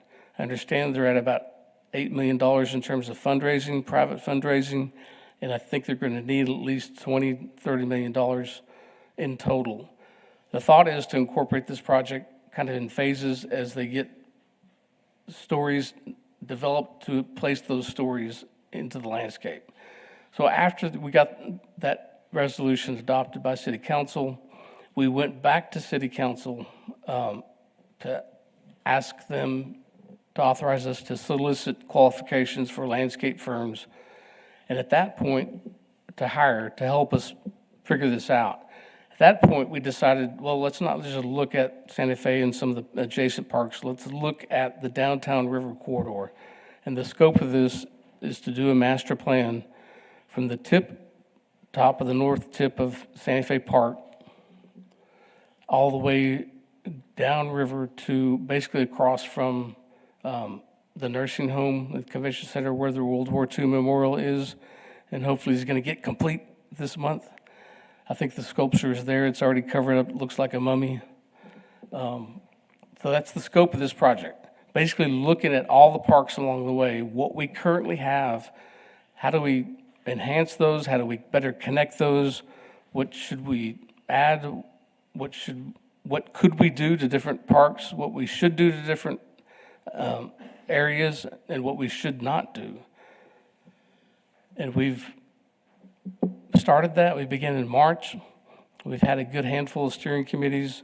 We had a half-day site tour with the steering committee, and the firm is SWA Group out of Houston. The first public meeting was canceled due to a storm that hit right at the time that it should have started, so it was canceled. In its place, we did the survey. I don't have the information, the survey information. I can give it to Ryan, but just to hit some of the highlights from that survey, and you can share it with the Development Corporation. Some interest in keeping some element of the golf course, maybe at the northern tip of Santa Fe Park, whether it be a driving range, a chipping area, a short course, par 3, 6-hole course or something like that. Definitely replace Kids Kingdom with a new playground. Develop better connections to downtown. You know, we have one currently that we've done on Chapman Street with a ramp that goes up, that connects the river level to the downtown level, right across from Twisted Route. A lot of responses concerning safety, lighting, and homelessness. A good desire to keep a lot of passive recreation into the parks, not to overdevelop it. So one of the current ideas, we're talking about having maybe golf on the north tip. The Civic League Park is kind of our unofficial botanical gardens. Maybe create that as an official botanical garden, and maybe even cross over the river into that section that's right across the river from it. And then Santa Fe Park itself, maybe it is the more passive park area because it is right across from houses. Maybe you come in and you add some topography, make it look more natural, add trails, add trees, add some natural areas, have some open spaces so folks can play, but create a space where folks can just engage in passive recreation, walk, picnic, relax, things like that. Not program it to have like big events or anything like that. Maybe it has a pavilion and some other places for folks to gather, but nothing really significant. And there also would be the location where probably a good portion of the artwork would be. Sunken Garden Park, we have design work to improve that location to better support the sculpture garden and add parking. Across from that, Kids Kingdom Park, look at reprogramming that with a new signature playground, and that's one of the items we'll talk about here in a second. Keep the skate park, there's still interest in the skate park. Next would be your event space with the NEFS area. Make sure it's developed where it can better accommodate events. You've got the river stage that's getting improvements, mostly accessibility improvements now. That's your event space. And then it continues on down, it kind of transition to more passive recreation as you go down the river. That's kind of some of the input we're getting so far. The progress we got to make is we've got more steering committees. We've got one this afternoon. The next public meeting is coming up, May 18, 5:30. I've got some handouts we've got over here with Samuel. It's going to be at the Convention Center at the North Meeting Room. On the 18th, also, the steering committee, whoever can attend, is going to have a workshop with Black Line Collaborative. They are it's a subgroup that's helping SWA with kind of the natural environment aspect of this plan. And there will be at least a third public meeting. They've got to develop and finish the plan. Hopefully, we'll update you on that plan as it goes before we take it to City Council for their consideration and adoption. That is the Concho River Master Plan. Now, there's two sub-projects that kind of already started before the River Parks Master Plan, but they're part of the River Parks Master Plan now. The first one is what I call the Concho Connection. Let me show the map first. So it's basically adding one of the connections that the public says that we need from the north end of Celebration Bridge to Concho Avenue. That's that red line. And then that yellow box is taking Oaks Street Bridge, which is a latter part of the Art Deco era bridge, and add some new lighting on it that is reflective of Art Deco, that improves the lighting and enhances that Art Deco look. So that design work's already funded. We did get it it's partially funded by a grant from the National Endowment for the Arts. So we are going to incorporate some artistic elements in that. We're not exactly sure what that is at this point, but we'll know by the time we finish. And just some images. Here's the north end of Celebration Bridge going up through the cypress trees. The first part of this connection is fairly okay. It does need to have some improvements, but I don't think we need to drastically change it. But you could add some artistic elements through here. It bends around to the left and reconnects. This is where it really needs to be addressed, kind of midway. The pavers stop, and you're forced to either walk through the parking lot or go up those steps, which is kind of awkward, and along Oak Street near the bridge to downtown. And then that's looking back down towards the south. And this is from the Concho Avenue intersection looking down along Egermeyers. So we're working on the design for that piece, the Concho connection. That's the bridge. And the last one is Kids Kingdom.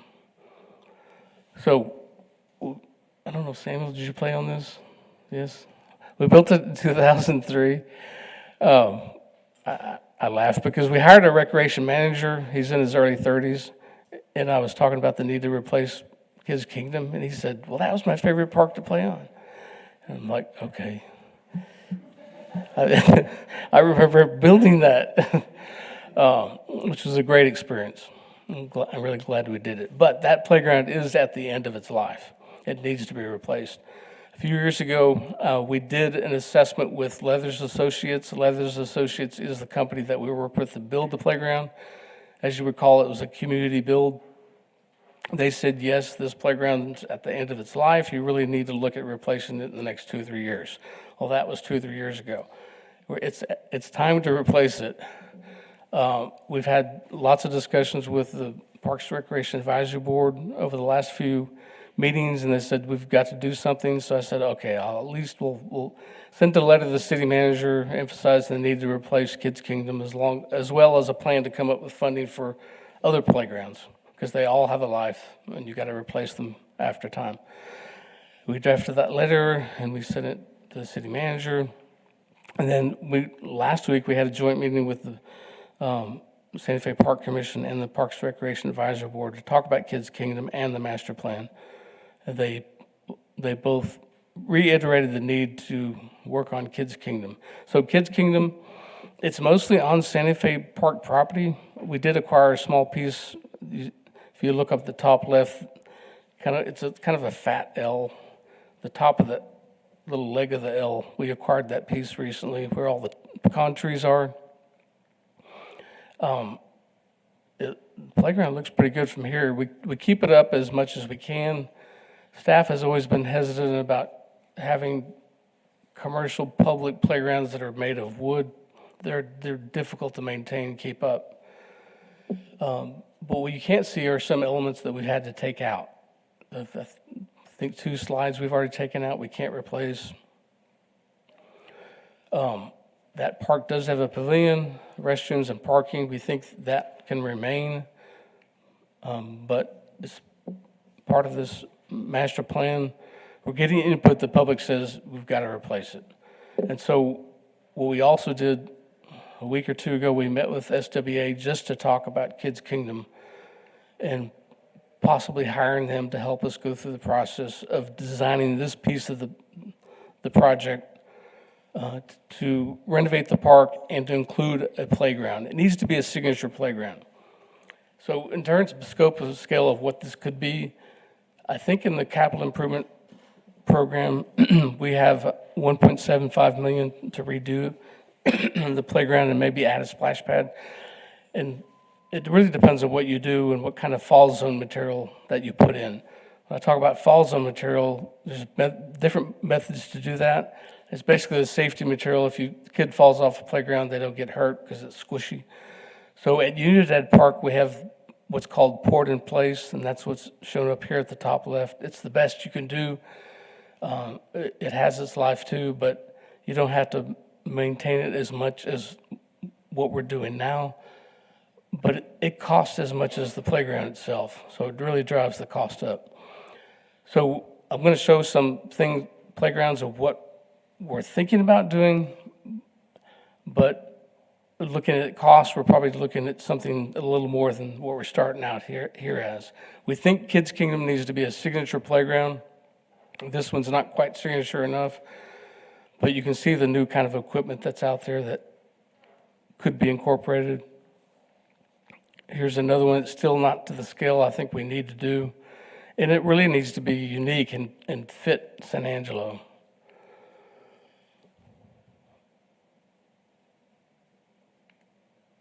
This one starts to approach, I think, kind of what we could do. What it has a splash pad, some unique elements, and a little more custom made where you can kind of fit San Angelo better. This one has some wood elements, which we're not too encouraged to have. Closer to home, we started doing our research. The ones I just showed you are ones that SWA showed us last week. These ones coming up are ones that we looked at. Closer to home is McAllister Park in Lubbock, $1.5 million.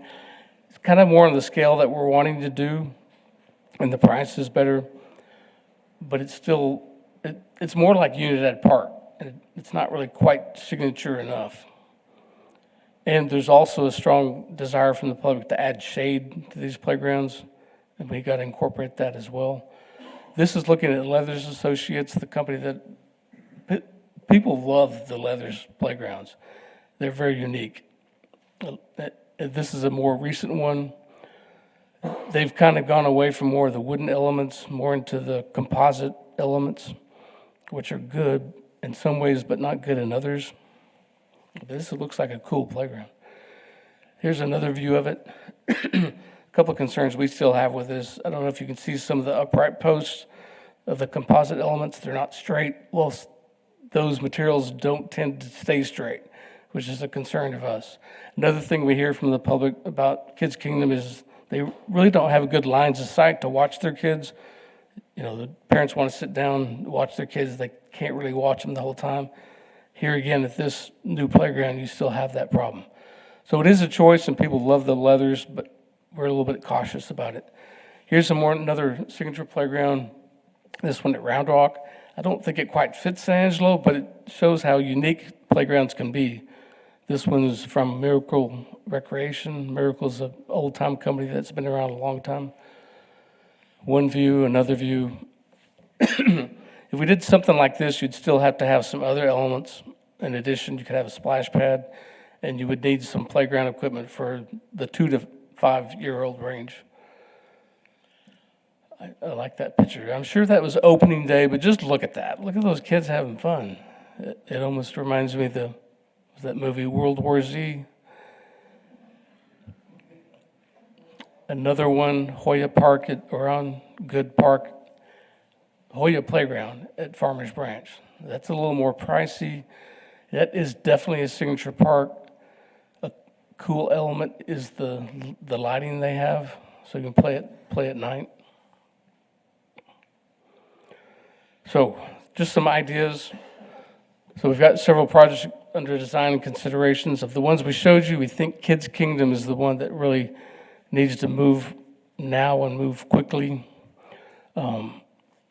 It's needed. The public indicates they want it. The master plan is backing this up.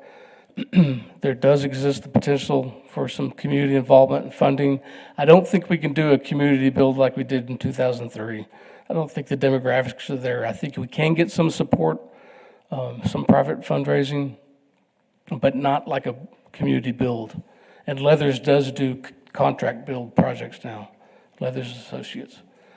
Have you invited the junior league to get involved? We've talked with the junior league. It's not quite the same junior league as it was back then. We're doing other projects with them, but they're like on a smaller scale. What we could do at this point is enter a design process, which we haven't got the funding for yet. But I think that would be the next step. So if you want to discuss any of these further at a future meeting, if you could let us know. We just want to let you know about these projects. And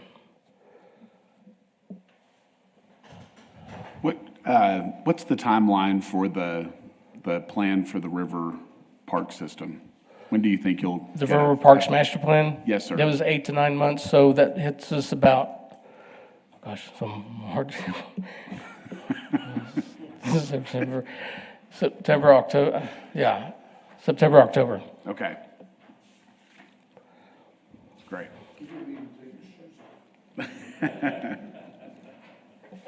Thank you all.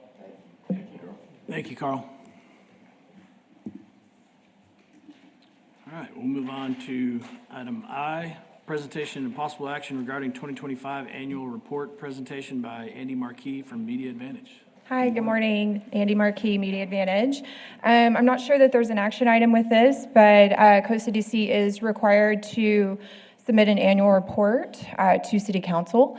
So we have started to do that in video form, and this is our 2025 annual report.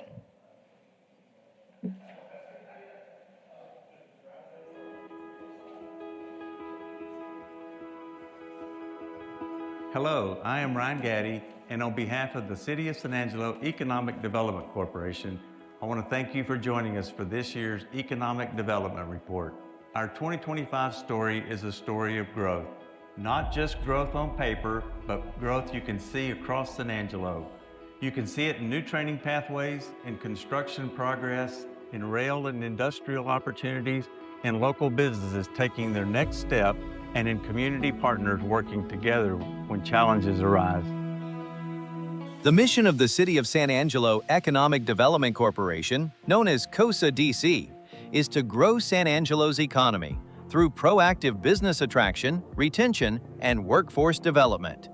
That mission comes to life through the leadership of the COSA DC Board of Directors, the daily work of economic development staff, the San Angelo Chamber of Commerce, city departments, education and workforce partners, and the businesses that continue to invest in our community. Economic development is rarely the work of one organization.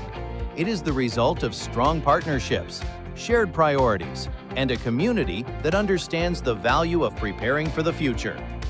Growth requires readiness. It requires land, infrastructure, transportation access, utilities, and sites that can move from possibility to project. At the San Angelo Business and Industrial Park, 2025 brought continued momentum. Approximately 36 acres moved under contract with ATI Group, representing a $2.3 million project. COSA DC also negotiated the sale of 5.5 acres to the Texas A&M University System for facilities supporting Texas A&M Forest Service wildfire response operations, with the contract process continuing. Another 8.5 acres was negotiated for sale to DLH Real Estate, also with the contract process continuing. Park Hill Engineering began design work on Phase 2.3 infrastructure, the finish out of Phase 2, helping position the park for future industrial opportunities. Construction progress also helped tell the story of land growth in action. The Lone Star Trucking Project shows 2025 construction progress as the project moves toward completion. It is another visible example of momentum in San Angelo's industrial and logistics sector. The railport also advanced as a major logistics and industrial opportunity.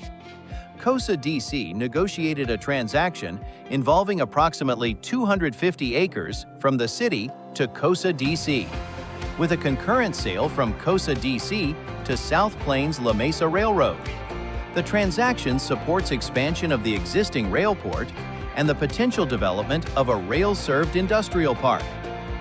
Work completed in 2025 also positioned the property for action in early 2026. A preliminary plat application and rezoning request were submitted and approved in February 2026, with final closing on the property sale pending. Texas Australia Rock Company relocated to the existing railport, reinforcing the value of rail-served industrial capacity in San Angelo. These projects are about more than acreage. They are about preparing the ground for the next generation of industry. Supporting existing businesses remained a central part of COSA DC's work in 2025.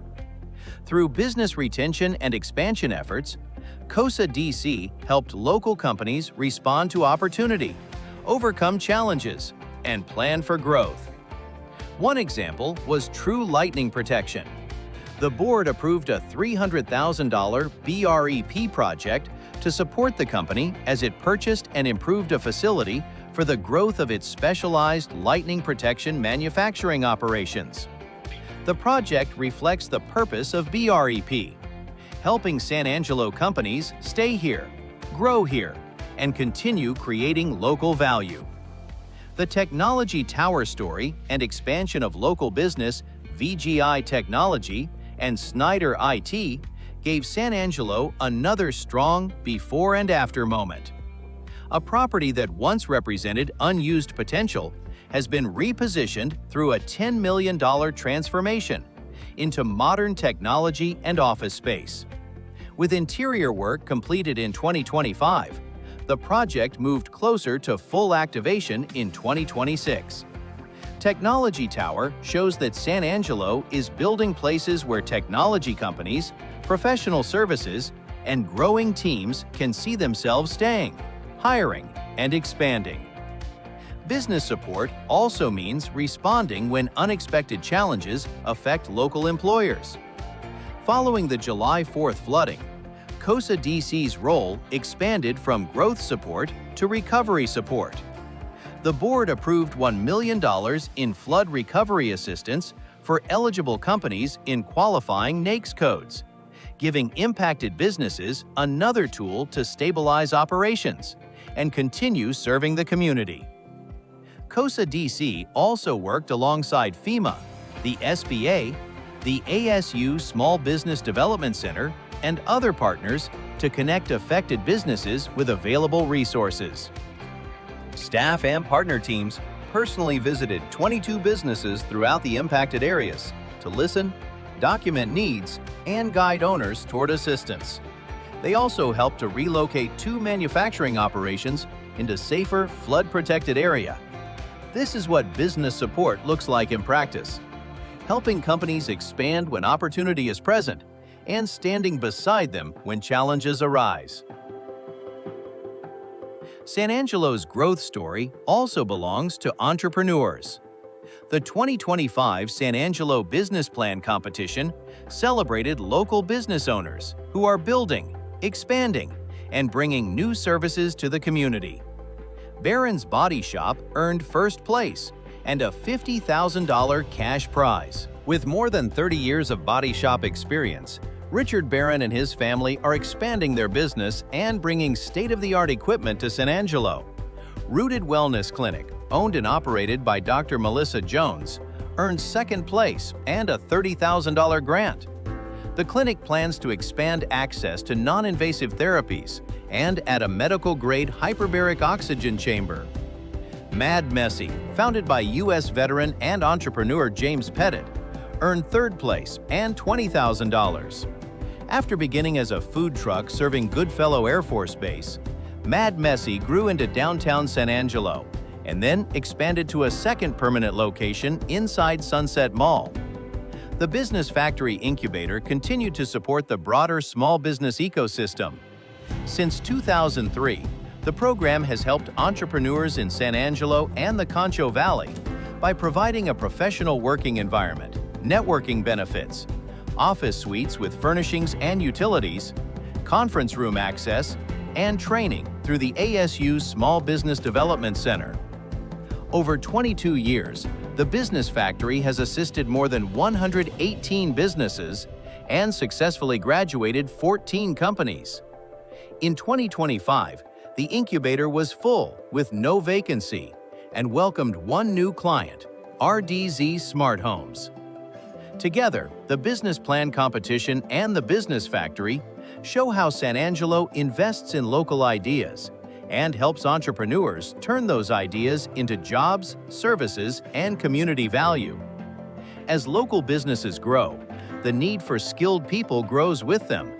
That is why workforce development remained one of the most important parts of San Angelo's 2025 economic development story. In 2025, San Angelo took an important step forward in building the talent pipeline through the Skyline Aviation and Howard College collaboration. The Aviation Maintenance School welcomed its inaugural class in September 2025, opening a new pathway into high-demand technical careers. This work also supports the broader aviation ecosystem. Skyline continues to collaborate with ASU pilot training through the provision of instructors, aircraft, and maintenance services. Together, these partnerships help connect education to employment and give students a stronger path into careers that support aviation, logistics, maintenance, and the industries of tomorrow. Economic development is also community development. In 2025, COSA DC supported housing, recovery, quality of life, and long-term planning efforts that strengthen the foundation for growth. The board approved $200,000 in affordable housing funds, in addition to the annual allocation, for Galilee to renovate an existing multifamily housing project. The board also approved $1 million in assistance for affordable housing-eligible homes affected by the July 4th flooding. Combined with business flood recovery support, these actions represent $2 million in flood-related assistance approved to help businesses, homes, and neighborhoods recover from a major community event. COSA DC also approved the use of space in the Business Resource Center to accommodate the SBA Disaster Response Team and other flood response organizations needing temporary space. The organization also received the final 2024 housing study update, including additional analysis of the July 4th flood disaster and its impact on affordable housing. Community investments also moved forward. The Kirby Park splash pad was completed, with unused funds returned to COSA DC. The board approved $75,000 in Goodfellow Air Force Base support through the Chamber contract, beginning in 2026. It also approved $50,000 for Santa Fe and Downtown River Parks project design, and $255,000 for the Northeast Sector Development Plan to support connectivity and infrastructure planning. These projects reflect a larger truth. A strong economy depends on strong places, strong neighborhoods, and a strong quality of life. None of this work happens alone. COSA DC's 2025 progress was made possible through the City of San Angelo, the San Angelo Chamber of Commerce, the San Angelo Regional Manufacturers Alliance, the ASU Small Business Development Center, Howard College, Angelo State University, Downtown San Angelo, Concho Valley Workforce Solutions, Goodfellow Air Force Base, local employers, small businesses, and community partners across the region. Each partner plays a role in building the talent, infrastructure, business climate, and community support that helps San Angelo compete and grow. As San Angelo looks ahead, 2025 becomes a foundation for the next phase of growth. Growth on the horizon includes new industrial prospects, infrastructure planning, workforce pipeline expansions, upcoming developments, the next steps for the railport, continued industrial park phase planning, the Northeast Sector Development Plan, technology opportunities, and continued alignment around aviation, logistics, defense, manufacturing, and business support. The work ahead is about staying ready. Ready for the companies already here, ready for the companies looking at San Angelo, and ready for the people who will power the next chapter of our economy. As we close the 2025 report, one message stands out. Growth is not just measured in numbers. It is measured in opportunity, investment, and the future we are building together for San Angelo. Thank you to our board, staff, partners, businesses, educators, and community members who helped move San Angelo forward in 2025. This is growth in action, and this is only the beginning of what comes next.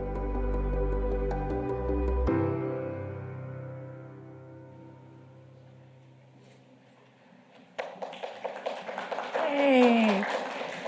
Well, it's a great representation of everything you guys do. That's 1 year's report, but a lot of those projects take years to complete. So we really enjoy showing the community everything that COSA DC does. I know that we have also been thinking about what a tagline could be, so encourage you guys to consider growth in action, which was our theme of the 2025 report. With that as well, we are also going to be releasing some additional videos that come out of the footage we showed you in the report, including a video about the railport, the Howard College Aviation Program, as well as the industrial park expansion in the ATI partnership. So look for that on our social media channels.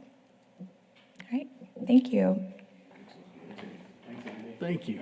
Really appreciate that. A lot of times it's easy to get kind of stuck in the trenches when we're going through things. So it's great to see a highlight of what all's been done and all the partners that make this all happen. So really appreciate you putting that together. You're welcome. Any other comments, questions?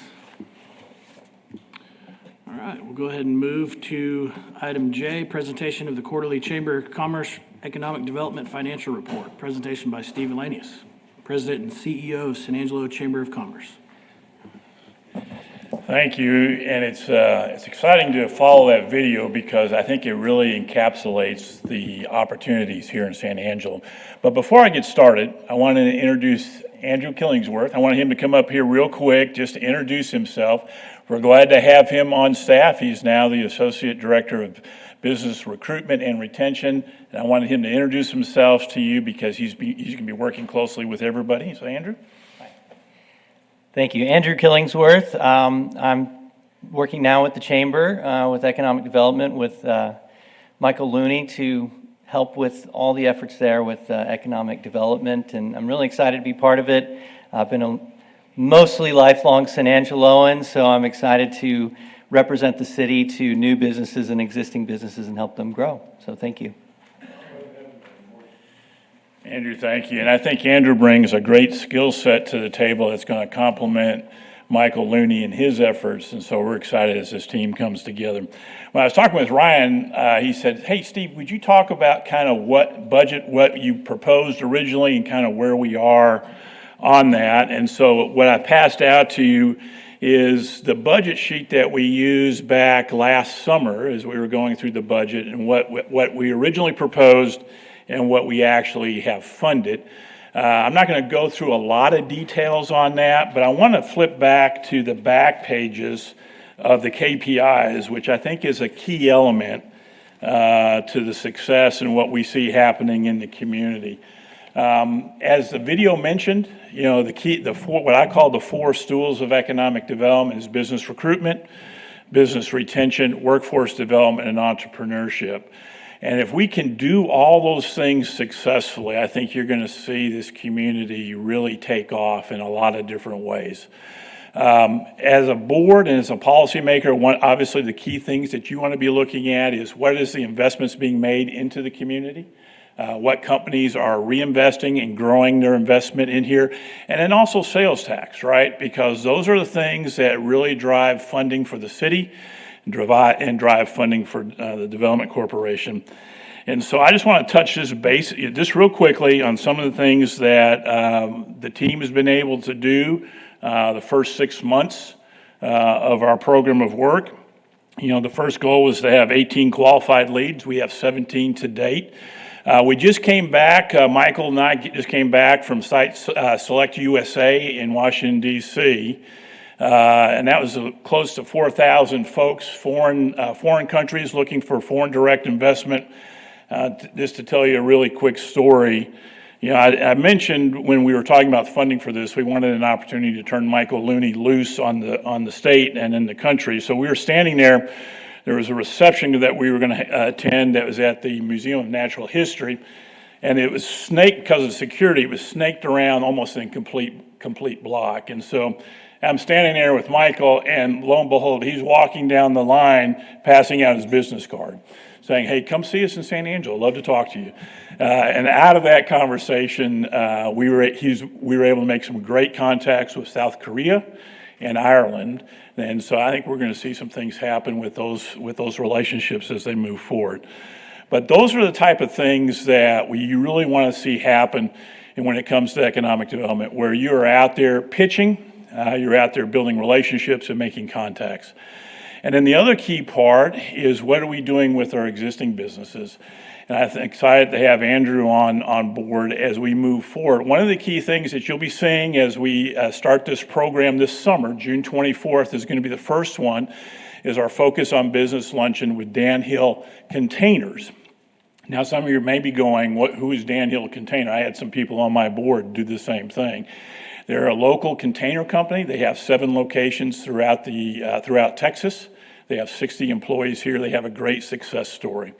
And one of the reasons why we want to do these focus on business luncheons is, number one, to show a little bit love to these companies, but number two, recognize that 80% of any job growth or opportunities are going to come from your existing businesses in your community. So we want to make sure that we are channeling our efforts and energy into making sure those relationships are positive and there's opportunities for us. The other key one is what I call investments into the community. We talked about $100 million. We're right now at $750 and $57 million that's been targeted as far as capital investment in San Angelo, and that's huge. And that's not counting data centers. This is outside data center investment. And as I mentioned when I first started, I think San Angelo, over the next 24 to 36 months, is going to have one of those moments historically where you're going to see the economy change dramatically. And when I say dramatic, I'm going to say dramatically in a positive way. And so very excited about that. So far to date, 83 jobs created or retained, which is a big part of what you want to see. And really the story is that you want to see communities where there are good paying jobs, where people can to live that American dream. It impacts that person, it impacts that family, it impacts that neighborhood that they live in, and then eventually the community.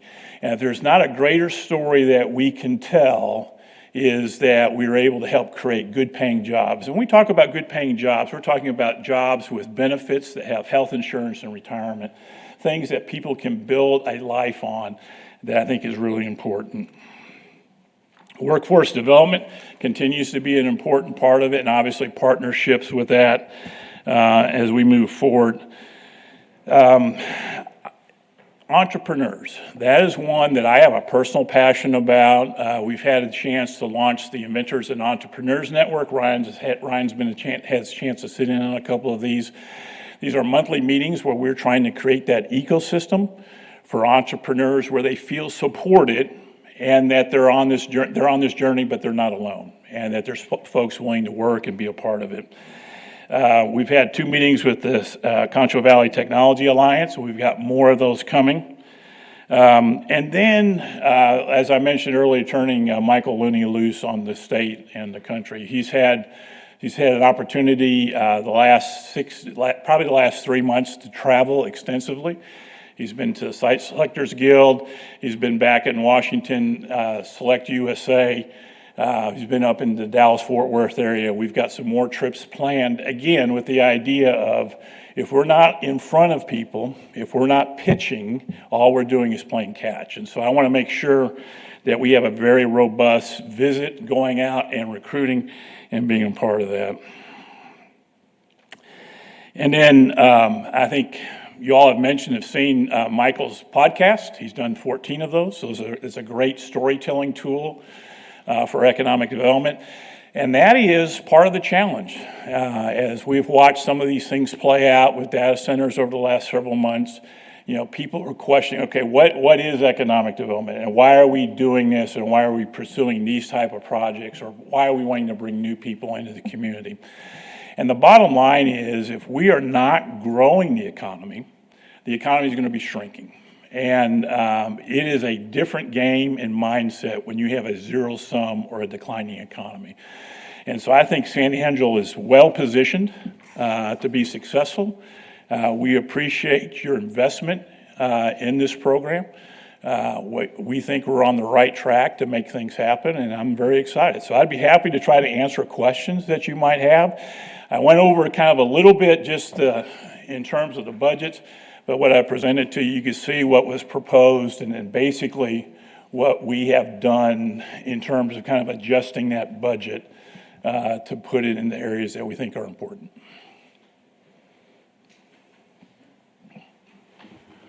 Any questions, comments? I think if there are any follow-up questions, we can email Ryan with any specific financial questions that we may have. Steve, one last thing. I failed to mention this when I was doing the overview. The Military Affairs Committee. So we were going to be hosting Saturday, May 30th. You'll be getting an invitation, barbecue appreciation event for the base. We're anticipating between 600 and 700 of the base personnel and family. And then we've been doing an orientation program with the instructors every month. We get between 20 and 30 instructors. We host them to lunch. The mayor comes, and we have different community partners talking about the community, because these are the instructors that will be here for 2 or 3 years, and many times will come back through a third time, and then also possibly look at retiring here. And so we want to make sure we're building a positive relationship with them. And then one of the things that I'm really excited about, can't go into a lot of detail, but there's what's called Parcel G property that's next to the base that the city donated to the Air Force back in 2008 with the idea that it would be developed into a housing project for base personnel. That hasn't happened, and so we were able to put together with our local banks and the area foundation, builders and property managers, a proposal if they would return that property back to the city, that we could build base housing, about 100 units that would be for the E5 through E7 rank of military personnel.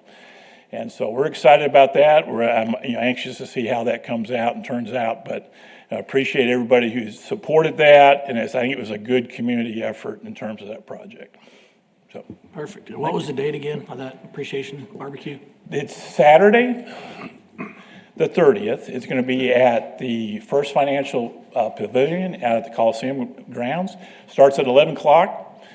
Goes to 4 o'clock. We've got some local barbecue restaurants and a couple local cooking teams. The mayor says he's going to be cooking. I wouldn't believe that, but we're going to have some local cooking teams, and so we'd love to have you out there. Appreciate it. Thank you for that presentation. Again, if anyone has any follow-up questions, it's a lot to digest, so just shoot those over to Ryan and he can get us some answers. Thank you, Steve.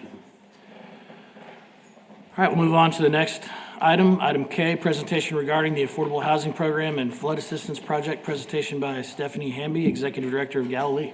Hello. Thank you all. It's been a long morning, I'm sure. Do we have the... Here we go. Okay. So Galilee handles the affordable housing side of the half-cent sales tax, new build, construction, exterior housing, exterior repairs, and then larger projects. So we have closed one of the AHAP homes last month for this funding cycle to a family with 2 kids, and I think they're so excited to be in this house. So this is just the standard of what it looks like, kitchens, bathrooms that are tiled all the way up. It's really rewarding to be able to provide someone first-time home ownership with quality builds that they can afford and take pride in. So this is part of the exterior program. Basically what we do is anything exterior to help revitalize the neighborhoods. So this program's been a little late in getting up and running this year because of the flood and everything. So we've had a little hard time getting contractors over to get these houses worked on. But this is the difference between, whoops, we went the wrong way, sorry. The difference between that and this is a lot. So we're very excited. And then we typically will have helping hands teams, which is the picture you'll see here, come in when we side so we don't have to pay painters. It kind of saves money, but it also helps the community kind of give back a little bit. So they come in and they paint the homes, which makes it a lot easier to paint new siding than when you have to scrape and go through it all. So we're excited to be able to partner those 2 programs together as much as we can. The 9th Street Apartments is the one we've been working on for almost 3 years now. So it's wrapping up. So we're excited to see this being done. This is one of the units. There's 8 units in this building. They will all be for young adults, ages 18 to 30. We are now accepting applications for this project. These apartments will be between $450 and $475 a month in rent. So completely grant funded. So it allows us to really help offset the cost of the rent for the young adults. This is what most of them look like. The kitchen has a little that on the right is their kind of their dining area where we have stools and stuff that'll go up against there. There's a living area, their kitchen, and then their bedroom and bathroom are in the back. And this is the standard bathroom in there. Very high quality, very nicely done. There will be an open house and ribbon cutting for this, either late May, early June. So I'll make sure you all know about that. So our progress for this year, we have closed 1 house. We have 2 in permitting and 1 that is being worked on right now. So we should close out 4 of them by the end of the year. We've completed 3 of the exterior projects. We have 5 in bid process right now, so working on getting those completed, and then we're finishing up the 9th Street apartments. Does anybody have any questions on those projects? The AHAP projects, what is your funding capacity? Is it, I think you said 4 for this year. Is the limitation funding or? The limitation is the gap financing. Okay. So we set aside, for this group, we can go up to 50,000 plus the lot reimbursement, but that could be up to $65,000 a house, which Yes. eats through that gap financing very quickly. So with this year, what we did, because of the interest rate, we're at the top end of our income range, because they have to qualify for that loan, at the higher interest rate. So actually, they've all been very good credit scores. So they've only had 30,000 in gap financing plus the lot. So we've been able to build more this year because we lowered that amount. Okay. But that is really, that and land. That's going to be our biggest issues. Right. We do own land that we're working on developing, but it's going to take all the infrastructure and everything before we can get it up and running so that we can put houses like this in there. Thank you. And that house, in the picture, I think the sales price was $140,000. And it's a 3-bedroom, 2-bath house. So we enjoy doing it. We have great contractors and everything. It's a very, very good program. Any other questions on here? Okay. So flood update. This is a house that we rebuilt. We tore it down and rebuilt it using a lot of the Mennonite volunteers that were in town. And then the Salvation Army helped paying for some of the material and different funders and stuff. So this is a house we completely rebuilt and moved a family back into. We have done 2 of those so far. One was built by the Amish when they were here. And if you've ever seen the Amish build a house, it's crazy. And so that family will be moving in hopefully next week, and then this family has moved in. This was their kitchen. We also purchased 4 mobile homes with the help of COSA DC and other funders. There were 4 homes that were just absolutely uninhabitable anymore, so we tore them down and purchased 4 new mobile homes. So they're all set. We're just working on getting them hooked up to services. These are some of the remodels: flooring, kitchens, sheetrock, insulation, a lot of foundations, a lot of plumbing issues, a lot of septic tank issues, a lot of everything issues really going on over here. So we take out the flooring, we put in the LVT flooring. We have a whole warehouse that is just just for flood materials. So we are still getting donations and stuff in flood materials. So that's really nice and helpful. Currently, we've closed 123 homes. That number fluctuates because we're getting a lot of phone calls back where we get it done, and then they're finding other things, whether plumbing's backing up or houses are still settling, so floors are all of a sudden coming, having issues, so we have to go back out. We have to open the homes, clients back up, and go back in there. So we're pretty solid on the 123, which is really good for where we are in the process 10 months into all this rebuild. So, and we've really only been rebuilding since September, so it hasn't been the full 10 months.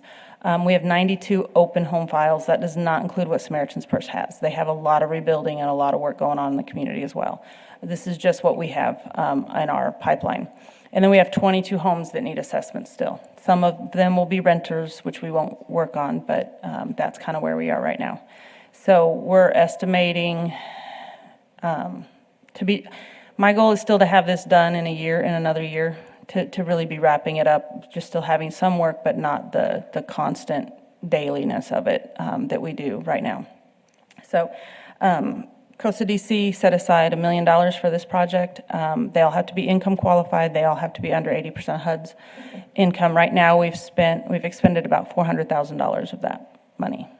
So overall, we've spent $1.8 million in flood recovery right now. So we had a lot of work from a lot of volunteers, a lot of donations and everything else.